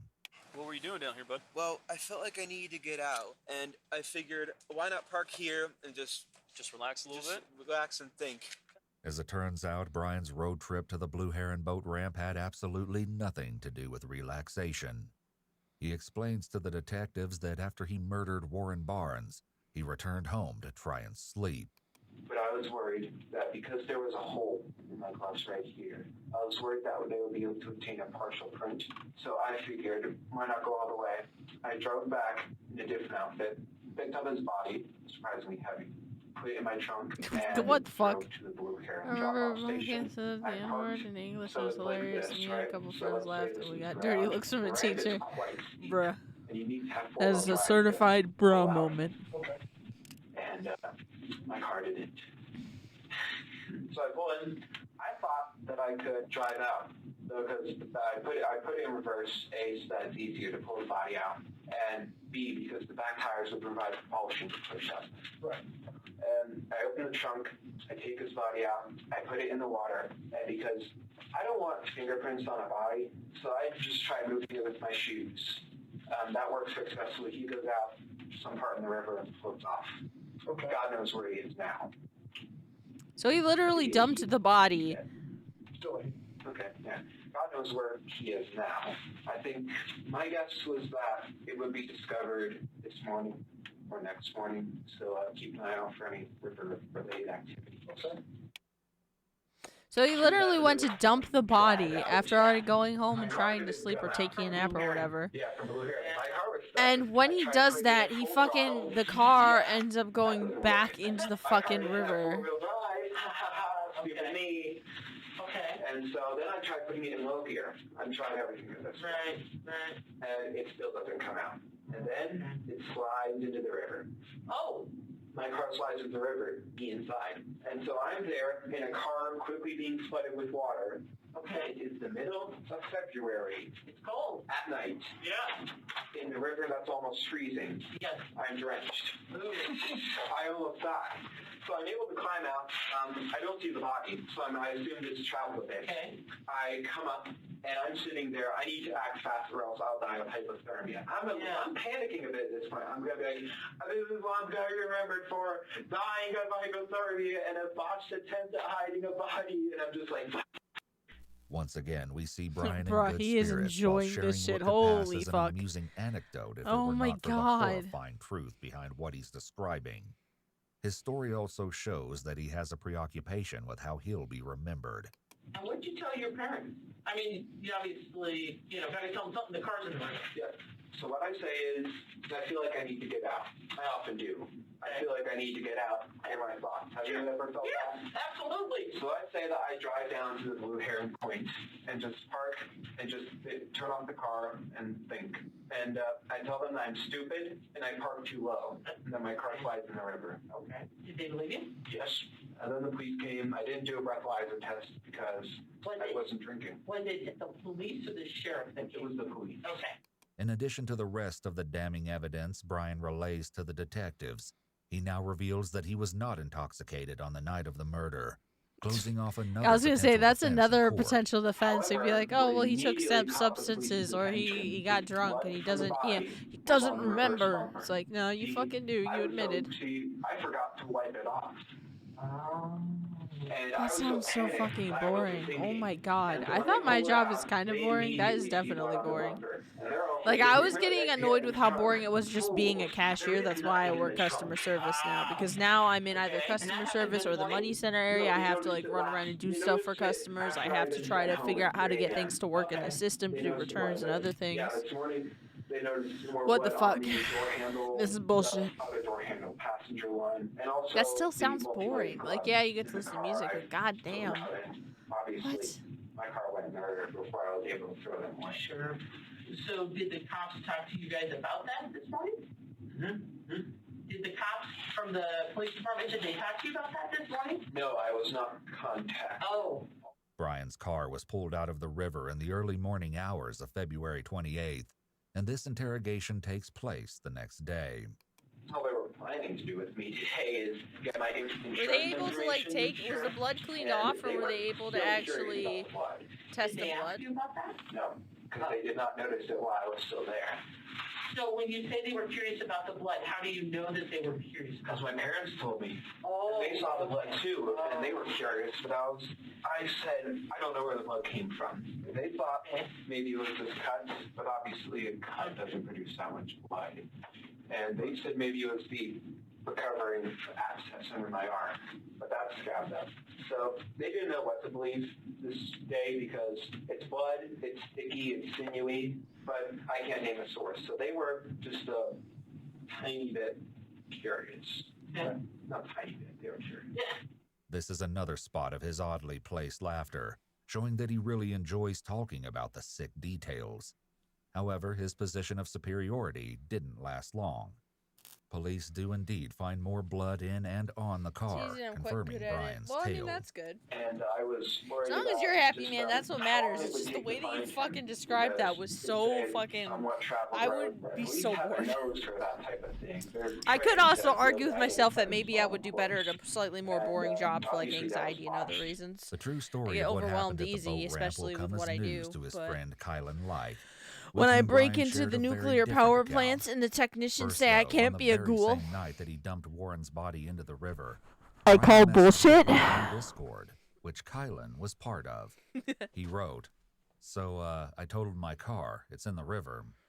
One of his friends replied, "What? You okay?" I love that it's Discord Brian wrote messages. back, "Yeah, I okay. My car aren't though." So I said, hey, are What is you that okay? I fucking don't have image? Discord RN, but I heard the news. And he said, yeah, I'm fine. As long as it's paying okay and you're not in a really bad My place, phone you know? was off. I said, it's okay, what happened? He said, I was out driving, needed to clear my What the thoughts, so I park at the boat ramp, drop off at the river, but my dump parks on the dirt and mud ramp, so when I try and leave, it gets stuck. I don't have my phone on me because it's dead. I try shimmying it, low gearing it, nothing works. Then it slides into the river, me inside. I'm able to get out, drenched in cold water, 1 a.m. I responded, oh my god. He said, it's freezing out in February at night. I know I'll die of hypothermia if I don't act fast, so I make my way onto the road and wait. For a car that takes 5 minutes. I flag him down, and the Samaritans help me by letting me use their phone to What call the my hell? parents and to heat up in their car. I said, Jesus Christ, dude. He said, they arrive, the police are No, you called, said and we dude, collectively decide to wait until tomorrow to Motherfucker. tow it out. So in summary, I know I saw died it, you and fucked up. am out of a car. It was towed out this morning, but I'm fine. Sorry for the wall of text. That was my Saturday night. The Samaritans Brian mentioned are Durwood Pfeiffer and his grandson Kellen, who stopped to help him that night. In an interview, Kellen describes Brian's behavior at the boat ramp. During the encounter, before his family got there, he kept kind of pacing around and saying, I'm effed, expletive, and tried to calm down a little bit because I thought he was kind of concerned about his family finding out he crashed his car in the river or something. And I was like, hey, it's going to be okay, And it seemed to calm down a little bit, but I just remember it was a little off-putting how he just kept on pacing, saying, I'm effed, I'm effed, I'm effed. This over and over and over again. So.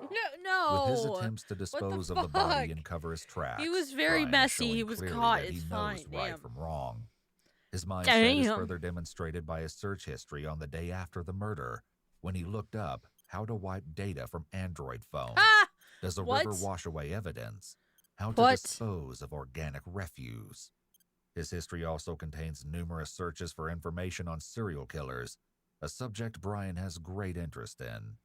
I read books. I have a book on forensics. Okay. Did you read the book, the Ted Bundy book? No, it was on the internet. Yeah, okay. All right. And Pete has studied him too. Yeah, so. Crazy. Do you know who Ed Gain?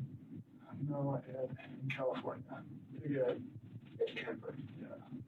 Studied him? I know of him. He was one of the places. He was a Goliath. He was 6'9", 300 pounds. So can I ask you a question? Almost all those people did this for some sort of, whether they had sex with the body or it was some sexual gratification in their mind. Criminology, there's different types of, I'm not a serial killer by no means, but with serial killers, there's different types of them. There's organized, disorganized, visionary, missionary. I'm just wondering what gets you excited about doing it? Well, I'm not really sexually attracted to it. Okay. I was just asking.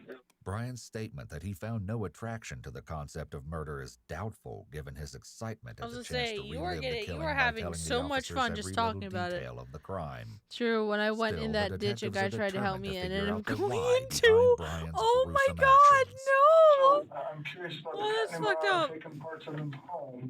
Have you ever thought about? It sounds like you've had like Ted Bundy sex type stuff.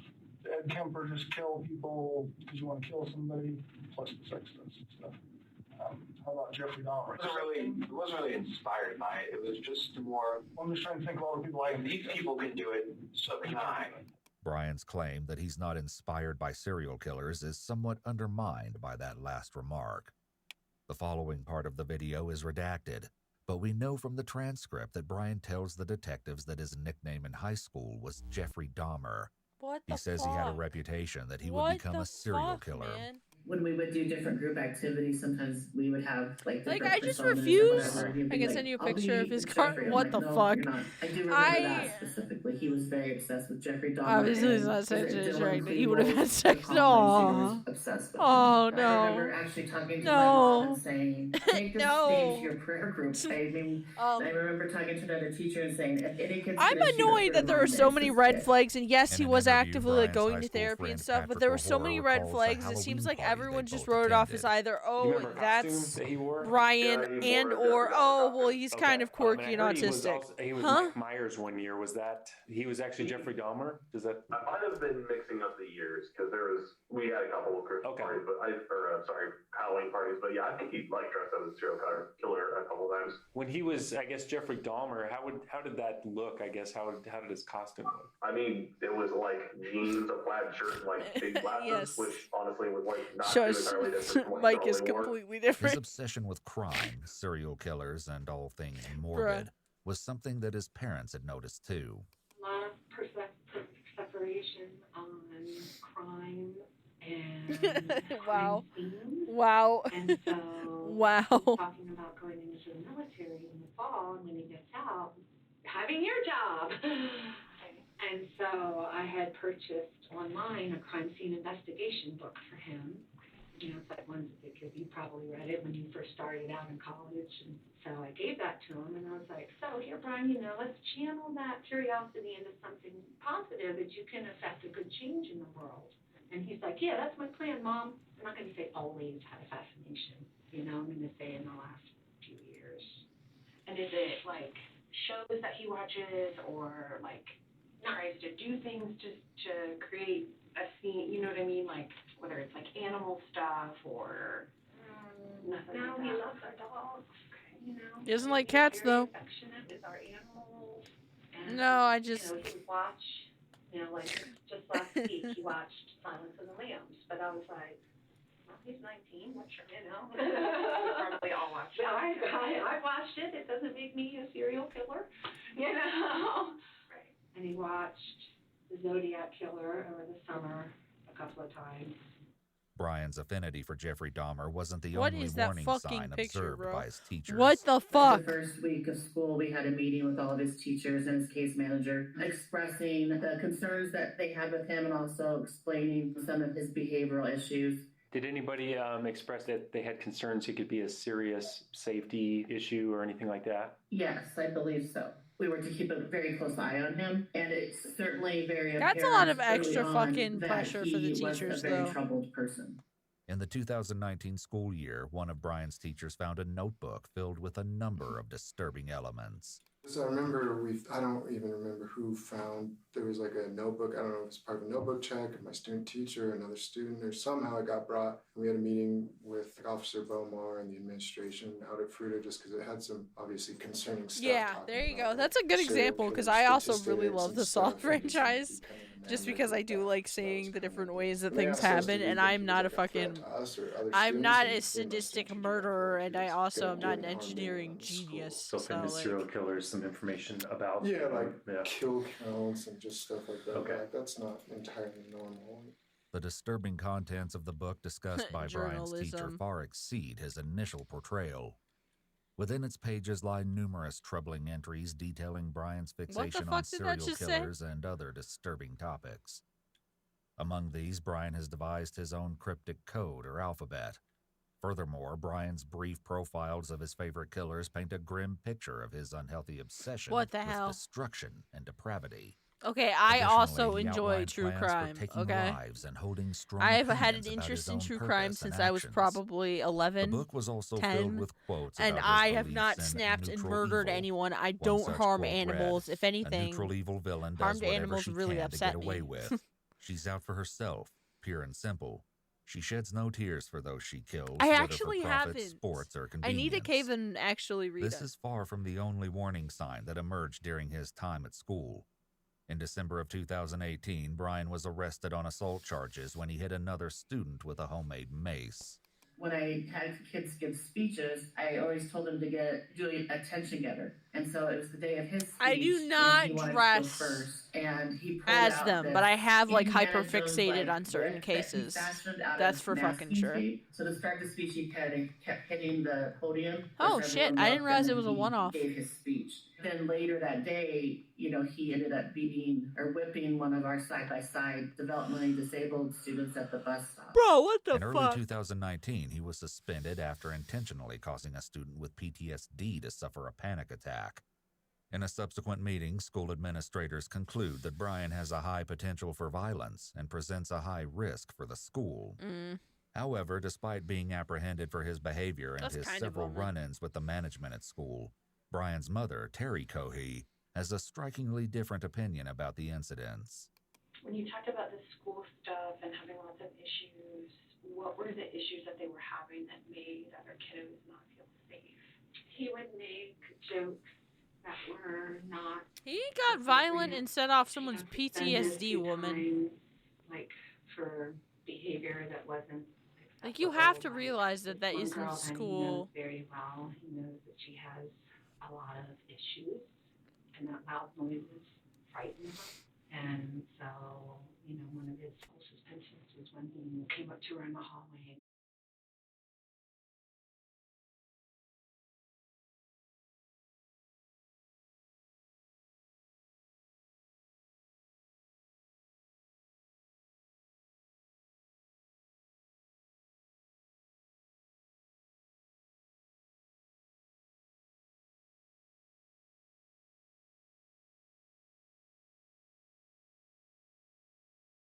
No, why am I muted? This is bullshit. How did that even happen? I wasn't on that screen. No, it wasn't intentional. It was not intentional. It was a mistake on my part. I was just saying I was kind of annoyed that I understand why. I mean, she's his mom. She's going to defend her son to a certain degree or try to downplay things, but like, motherfucker, your son tried to trigger someone who has genuine PTSD. That's not okay. There's no universe where that's okay. That's not a funny joke. That's not a prank. That's not dark humor. That's your fucking son being an asshole. There are some things you don't do. And it's one thing if you don't know someone has PTSD or has triggers for things and you accidentally set them off, that's fucking horrible still. But like, you didn't know, so how were you supposed to know? But apparently he knew. And he still fucking did it. That's fucking that's stupid. So I hate the fact that she's kind of playing that down.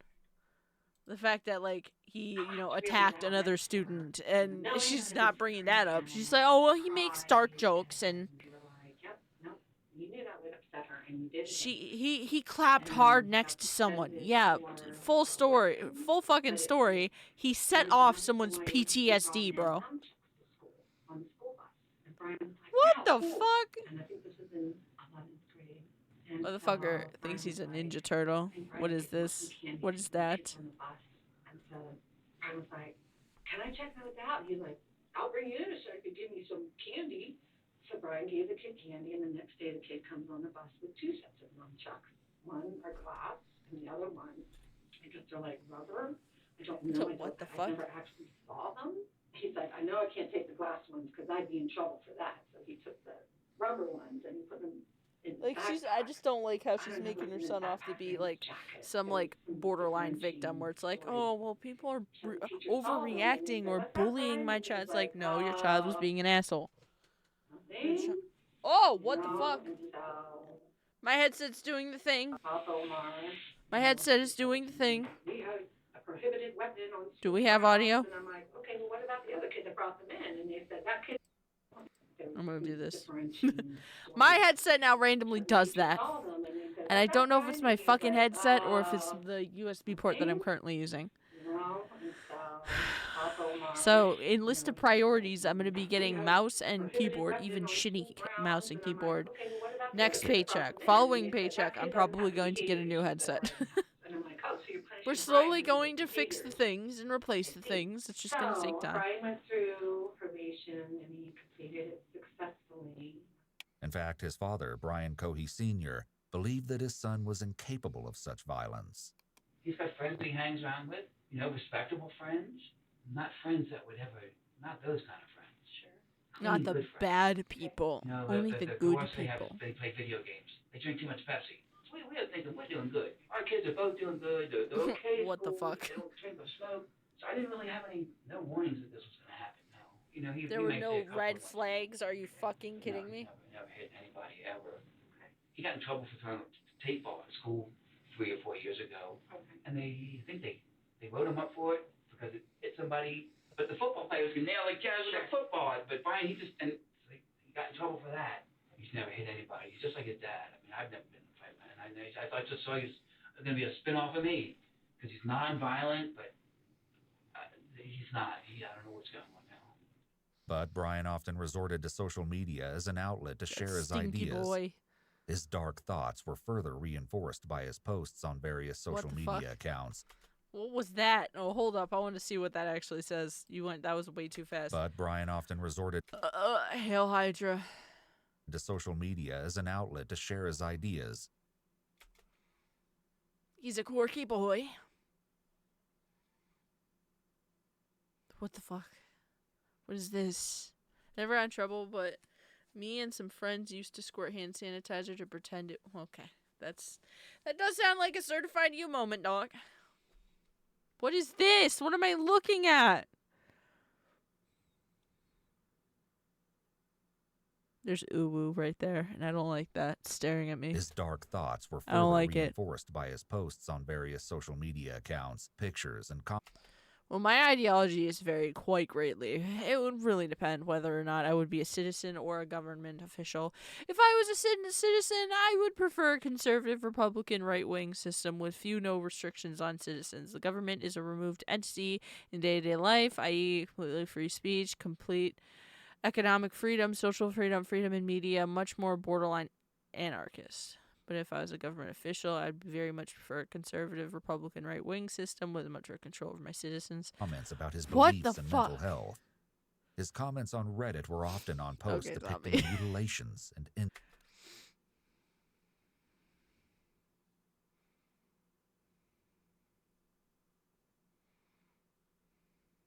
Jesus Christ, what the fuck? In an Ask Me Anything on Reddit, Brian wrote, "I'm a 17-year-old nobody who is failing his classes."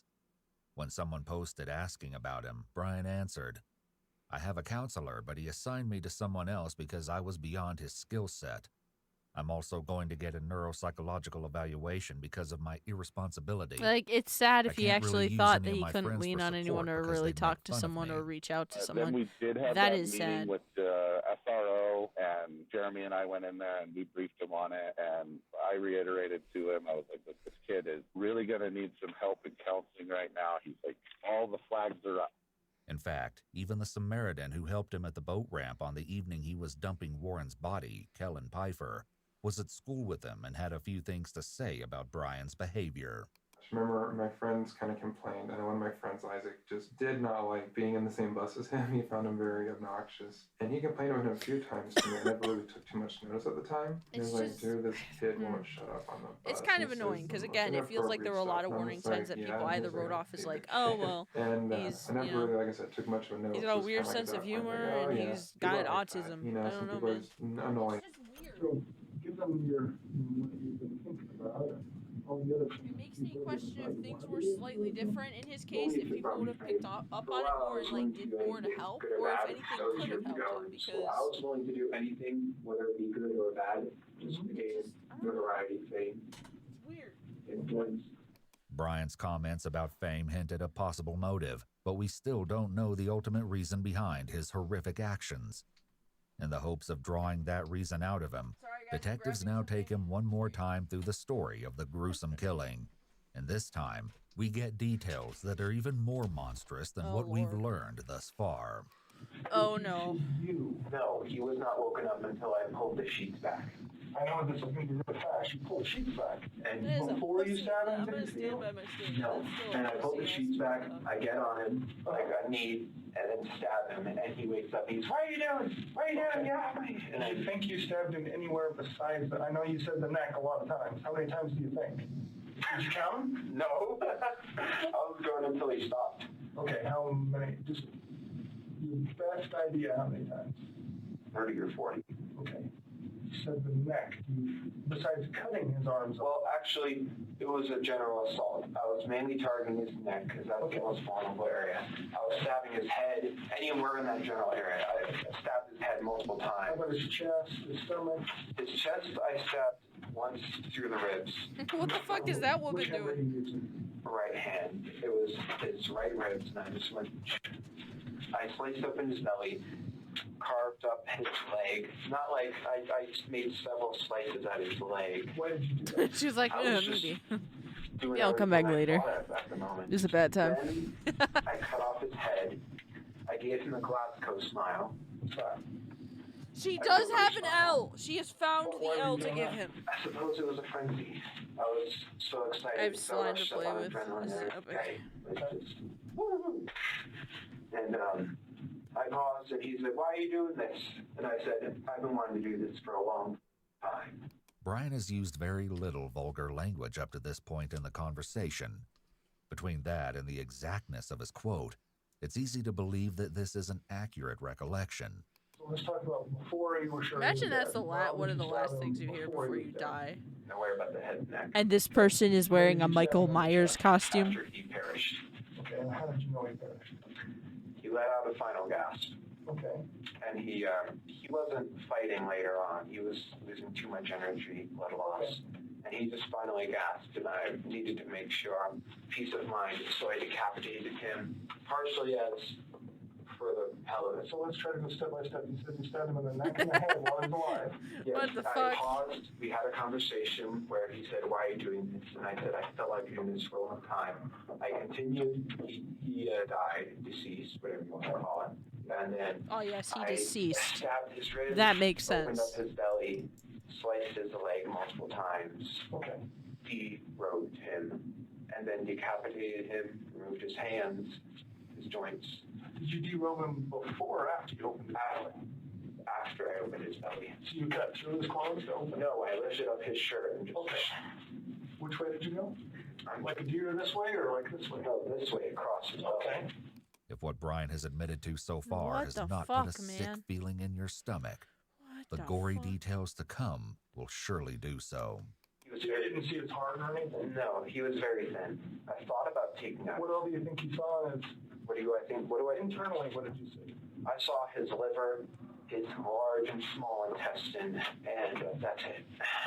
Some of it was yellow. I was thinking about taking out his heart. I was thinking about crushing the ribs and disemboweling him entirely. Okay. Did you disembowel him at all or just cut him open? I cut him open, but his organs spilled out by themselves when I was dumping him. Anything else? Did you take anything besides his head? Like anything internally? No. And how did you know it was his liver? I mean, you ever go hunting or how do you know it's somebody's liver when you open them up? It's dark, purple, brownish. Okay. It's large up here. I just knew it was a liver. I've taken anatomy and physiology, so I knew it was his That liver. makes sense. I was just curious if you ever seen one before, you're just guessing, or how you know. I've seen some.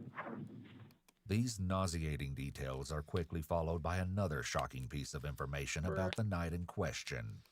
Did you take any pictures that night? Yes, but I deleted them. Oh, is that why? Is that why he's fucking? after I Oh killed God, that's why he fucking searched how to get rid of stuff on a phone. Oh my God. His hands, but I deleted all those because those are evidence. Okay. I don't know if you can find them, but When you say you deleted them entirely, that's an interesting statement. What do you mean by that? I removed them from my phone, deleted the pictures. Okay. With some assistance from the U.S. Secret Service, investigators are able to extract the deleted photos from Brian's phone. How many were of Nonetheless, the Brian's fucking care in bodies? deleting So the many of pictures those once are again fucking show that he was blurred. highly interested in covering his tracks, Goddamn. showing us everything we need to know about his state of mind in the wake of this awful murder. Did you tell anybody about what you did before today? No, I haven't told anyone that I committed murder. Yet that very morning, Brian texted his friend Kylan Like, asking if he can come over to talk. Once at the house, Brian concocted a story that Kylan's husband, James Bailey, thought was ridiculous. What I remember, he came over, he was acting super weird, and he was like, I gotta tell you guys something. I think the police are trying to frame me for a murder. I found a body, I was like messing with it, and I got my car stuck in the river, and I had wiped blood that I had on my hand onto the car, and the tow truck guy saw it, and like, I think that they're gonna try to frame me. I thought that, like I said, at most, he had found one and was just trying to be edgy because he found one or something like that, or even to the point where he could have just been making it all up just because, again, I love that everyone's like, I would never think that he would actually like kill someone. He was just an edgelord. He was a quirky edgelord. Like what? Not that much The huh? space. What? It won't smell that much. The what, huh? Brian has provided the detectives with everything they could possibly want to know about the murder. He's detailed the killing not once, but twice, and he's even revealed stomach-churning details about the disposal of the body. The one question that remains, however, is an enormous one. Why? And Brian's reason why is perhaps the most twisted aspect of all. Okay, I'm gonna guess it's just because I don't remember this part of it, quite honestly. I'm gonna guess it's just because he wanted to. Like, he just wanted to knock it off the list. A lot of people that we have talked with, They're silent. well, or they're just not as well spoken as you are, to be honest with you. You're very articulate. You're very articulate. I think I'm bad with words. No, I actually think you're really articulate. And you talked about you were just kind of in a bad space that night. It was, yes. Okay. Why were you in a bad space?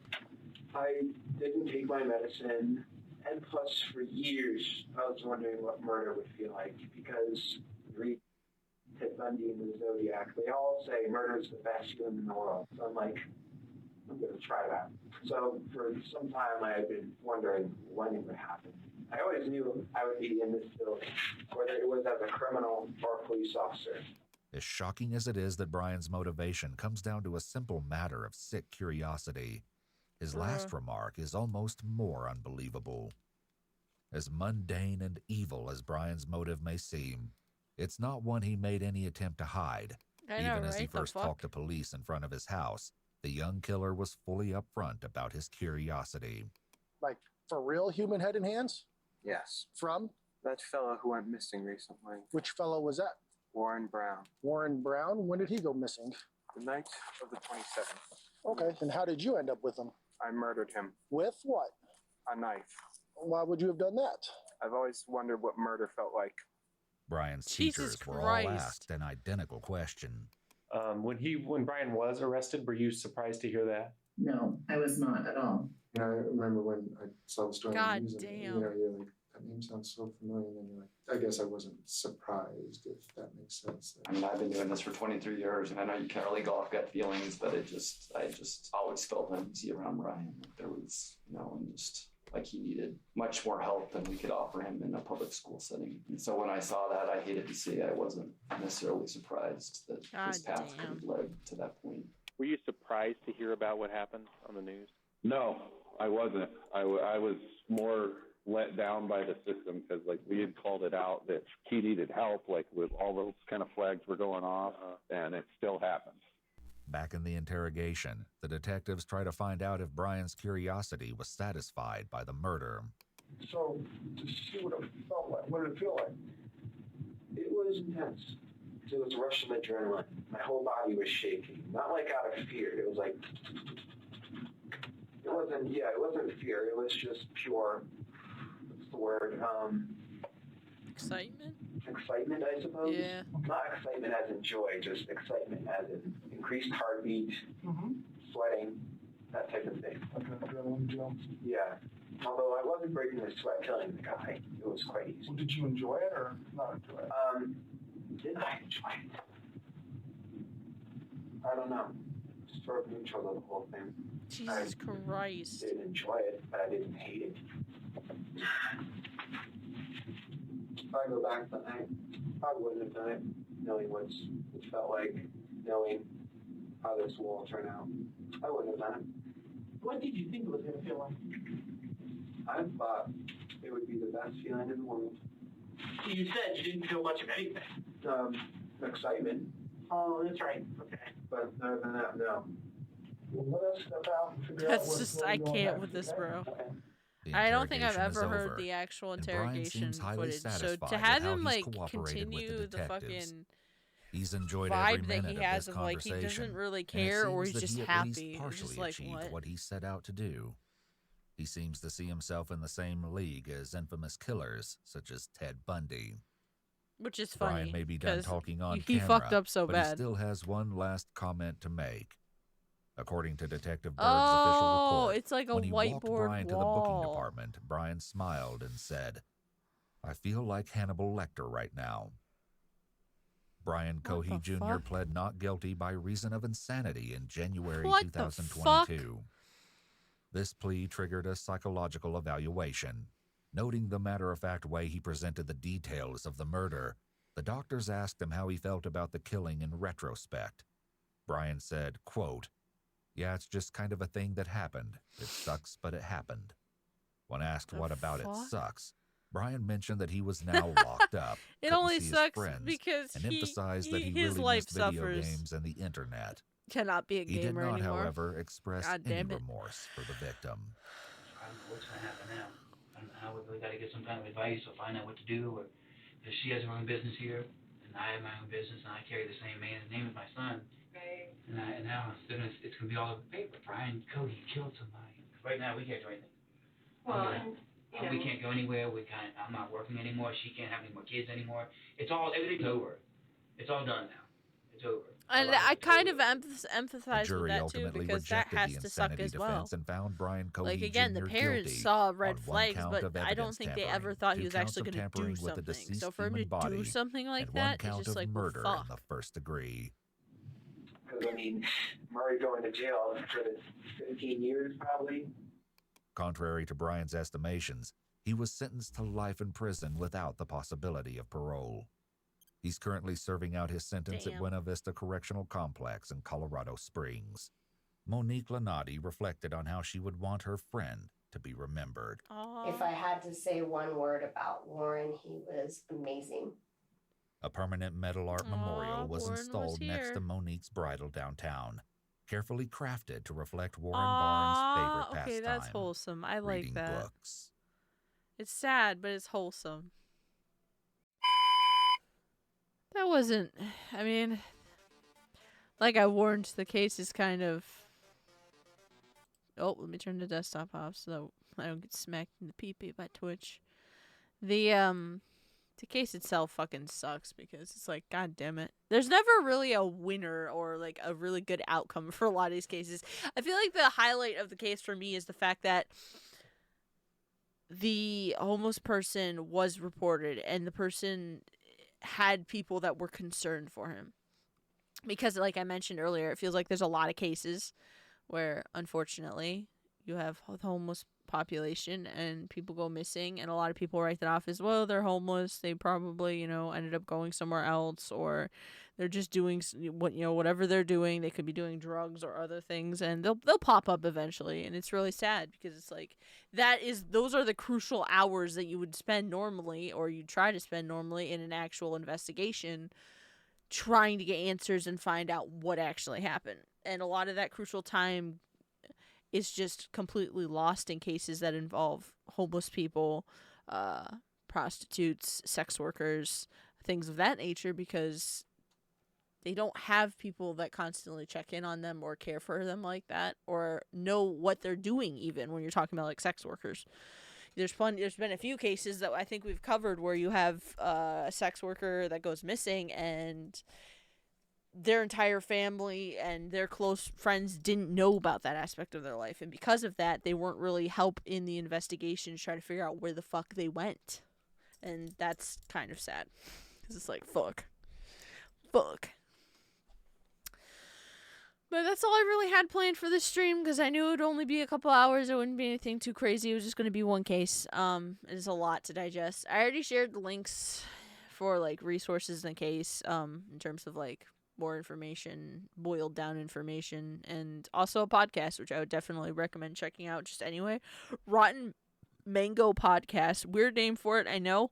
But I like her podcast because she has like a team that she hired to pull up actual information, to fact check things, to, even sometimes try to contact and reach out to the victims and the families of the victims and perpetrators and all of that, and walk you through different cases, true crime cases, either tragedies that happened that were more bigger events in different countries, or like serial killings and specific murders and attacks, that kind of thing. That I personally haven't heard of a lot of the cases that she's covered, because they're from other countries and they don't get a lot of publicity over here, but it's like, holy shit, that happened.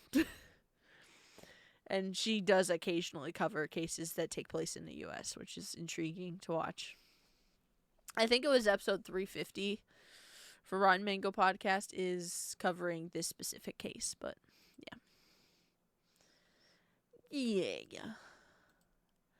I don't have a plan for tomorrow, because I don't really have like a real schedule for this week, because I couldn't fucking focus on making a schedule. I do have to make dinner tomorrow, so I don't know what'll happen. I'll post in a Discord. I'll go by how I'm feeling. I may or may not stream earlier in the day. If I do, more than likely it'll be Fortnite. It could be, I don't know. We'll see what happens. I'm probably going to want to play more Detroit Become Human, just because I want to play more of that game.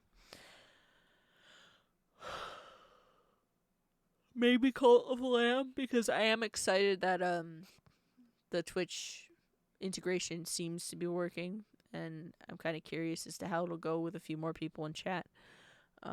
Although I could see myself kind of like hyper focusing / fixating on the game and not paying attention to chat. It's really hard some days to switch out of like, I'm just playing video games and, oh yeah, shit, there's chat and there's other things going on screen.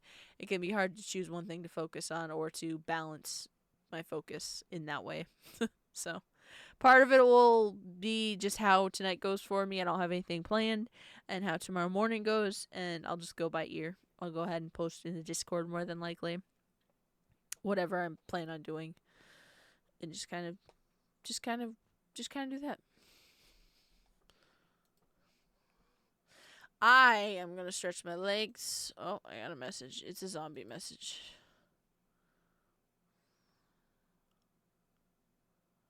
Oh my god.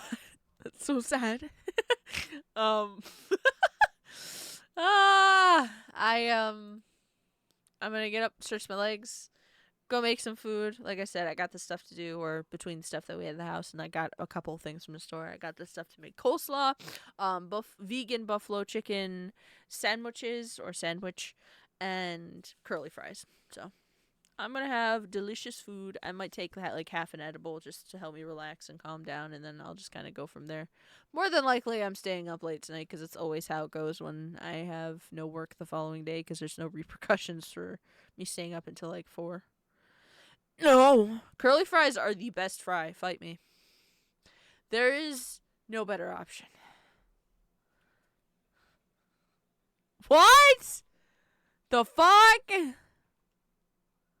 Oh, that's fucking wild. The fuck?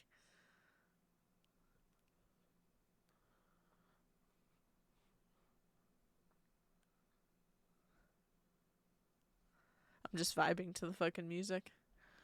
Yeah, I think that's really it. I don't think I'm gonna raid out, just because it's later. I have to turn off my PC immediately, and we weren't playing a game. We were just chatting. So I don't really want to send anyone anywhere. I'm about peacefully. I'm probably gonna hop on the Discord, just because that's what I do, like randomly throughout the night while I'm making food and stuff. Yeah. If I play Detroit Become Human tomorrow, Endo's probably gonna be there, just because he's having fun watching me struggle. I feel like everyone's having fun watching me struggle, and I do kind of like that I struggle a little bit. It's the love-hate relationship I have with the kind of game that is Detroit Become Human. It's the same situation with, I've brought it up a few times, the Telltale games. It's it's somehow a little more difficult because of the situations that you're put in and the single fucking word responses that they give you for choices. Whereas with like Telltale, from what I remember, a lot of them were like half sentences, or you had more of an idea of what your character was going to say in response to a thing. No. If I do Detroit Become Human, it'll probably be tomorrow evening. Like, I might either pre-make dinner or push off dinner just so that I can do it in the evening time. Just because, quite honestly, that's the best time for Endo to hop in on a stream because the boy does not do chores. And that way I can bully him into actually doing his chores and getting food and all that before the stream actually happens. So that way he's not fucking eating food up here, which is... it annoys me. And I don't get chewed out because he does his actual chores. My face when I'm an adult and have to bully my fucking adult brother into doing his chores in the house so I don't get chewed out by my parents. Yeah, boy. Ooh, I'm definitely, I think, gonna take... I'm so glad that the hot water heater's here. Like, I dead ass, I am a broke boy for it, but like, fuck. I love being able to take actual showers now. It's so nice. You don't think about it until it's gone, and then you're like, fuck. It's a massive inconvenience. Not having to fucking boil water every time I want anything warm. That is... oh, it's beautiful. It's amazing.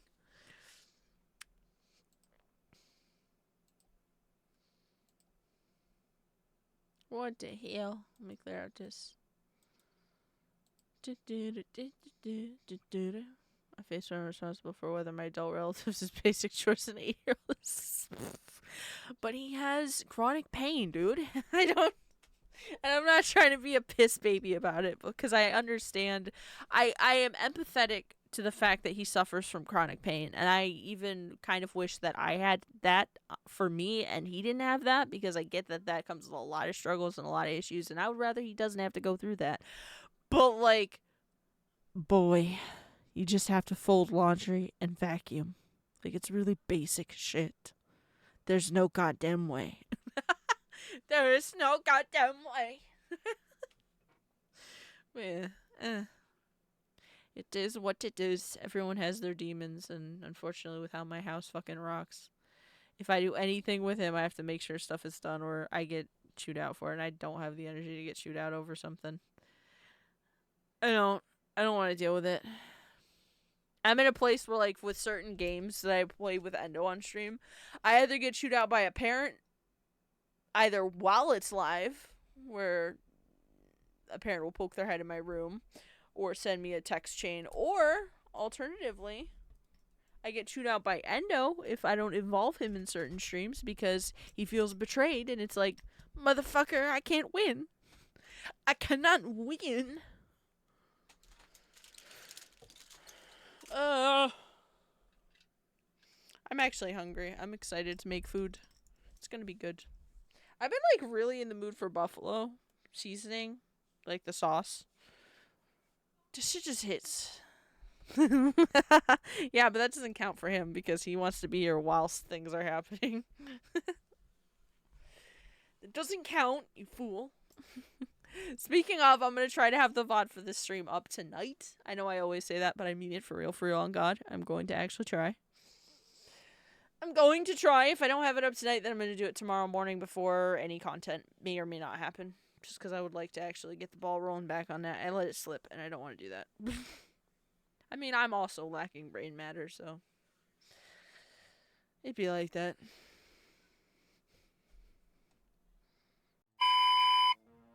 It just hits, bro. Let me get rid of that so Twitch doesn't smack me for that. Oh. Alrighty.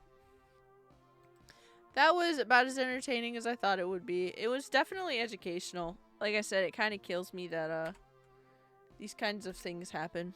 You know, it's crazy. And it does make me question whether or not, if he got more attention, more professional help, because he did get some levels of professional help. If he got more direct one-on-one attention, and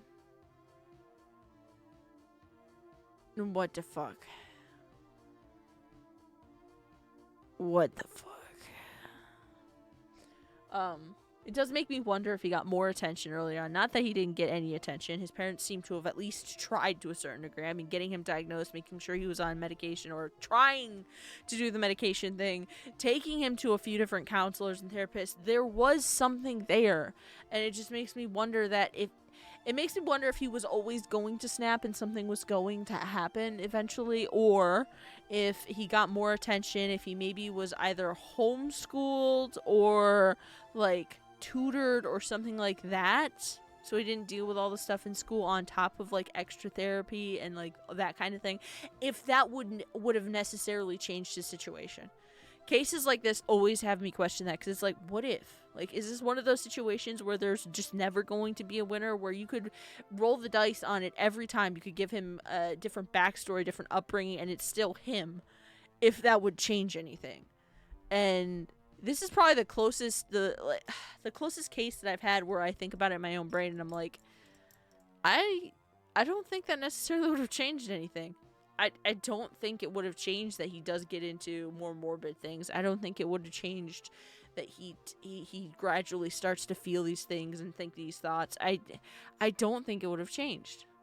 Yeah, for him, I think it was a mix of mental illness and, like, unfortunately, a chunk of his mom and dad kind of like writing off some of his behaviors, downplaying his behaviors, and I think his mom had good intentions with getting him like the forensic book and trying to like push him into like, hey, you like this, try to pursue it, because she probably genuinely thought he would take it as like a career option. It could be a good thing for him, but I think those things really didn't help at all.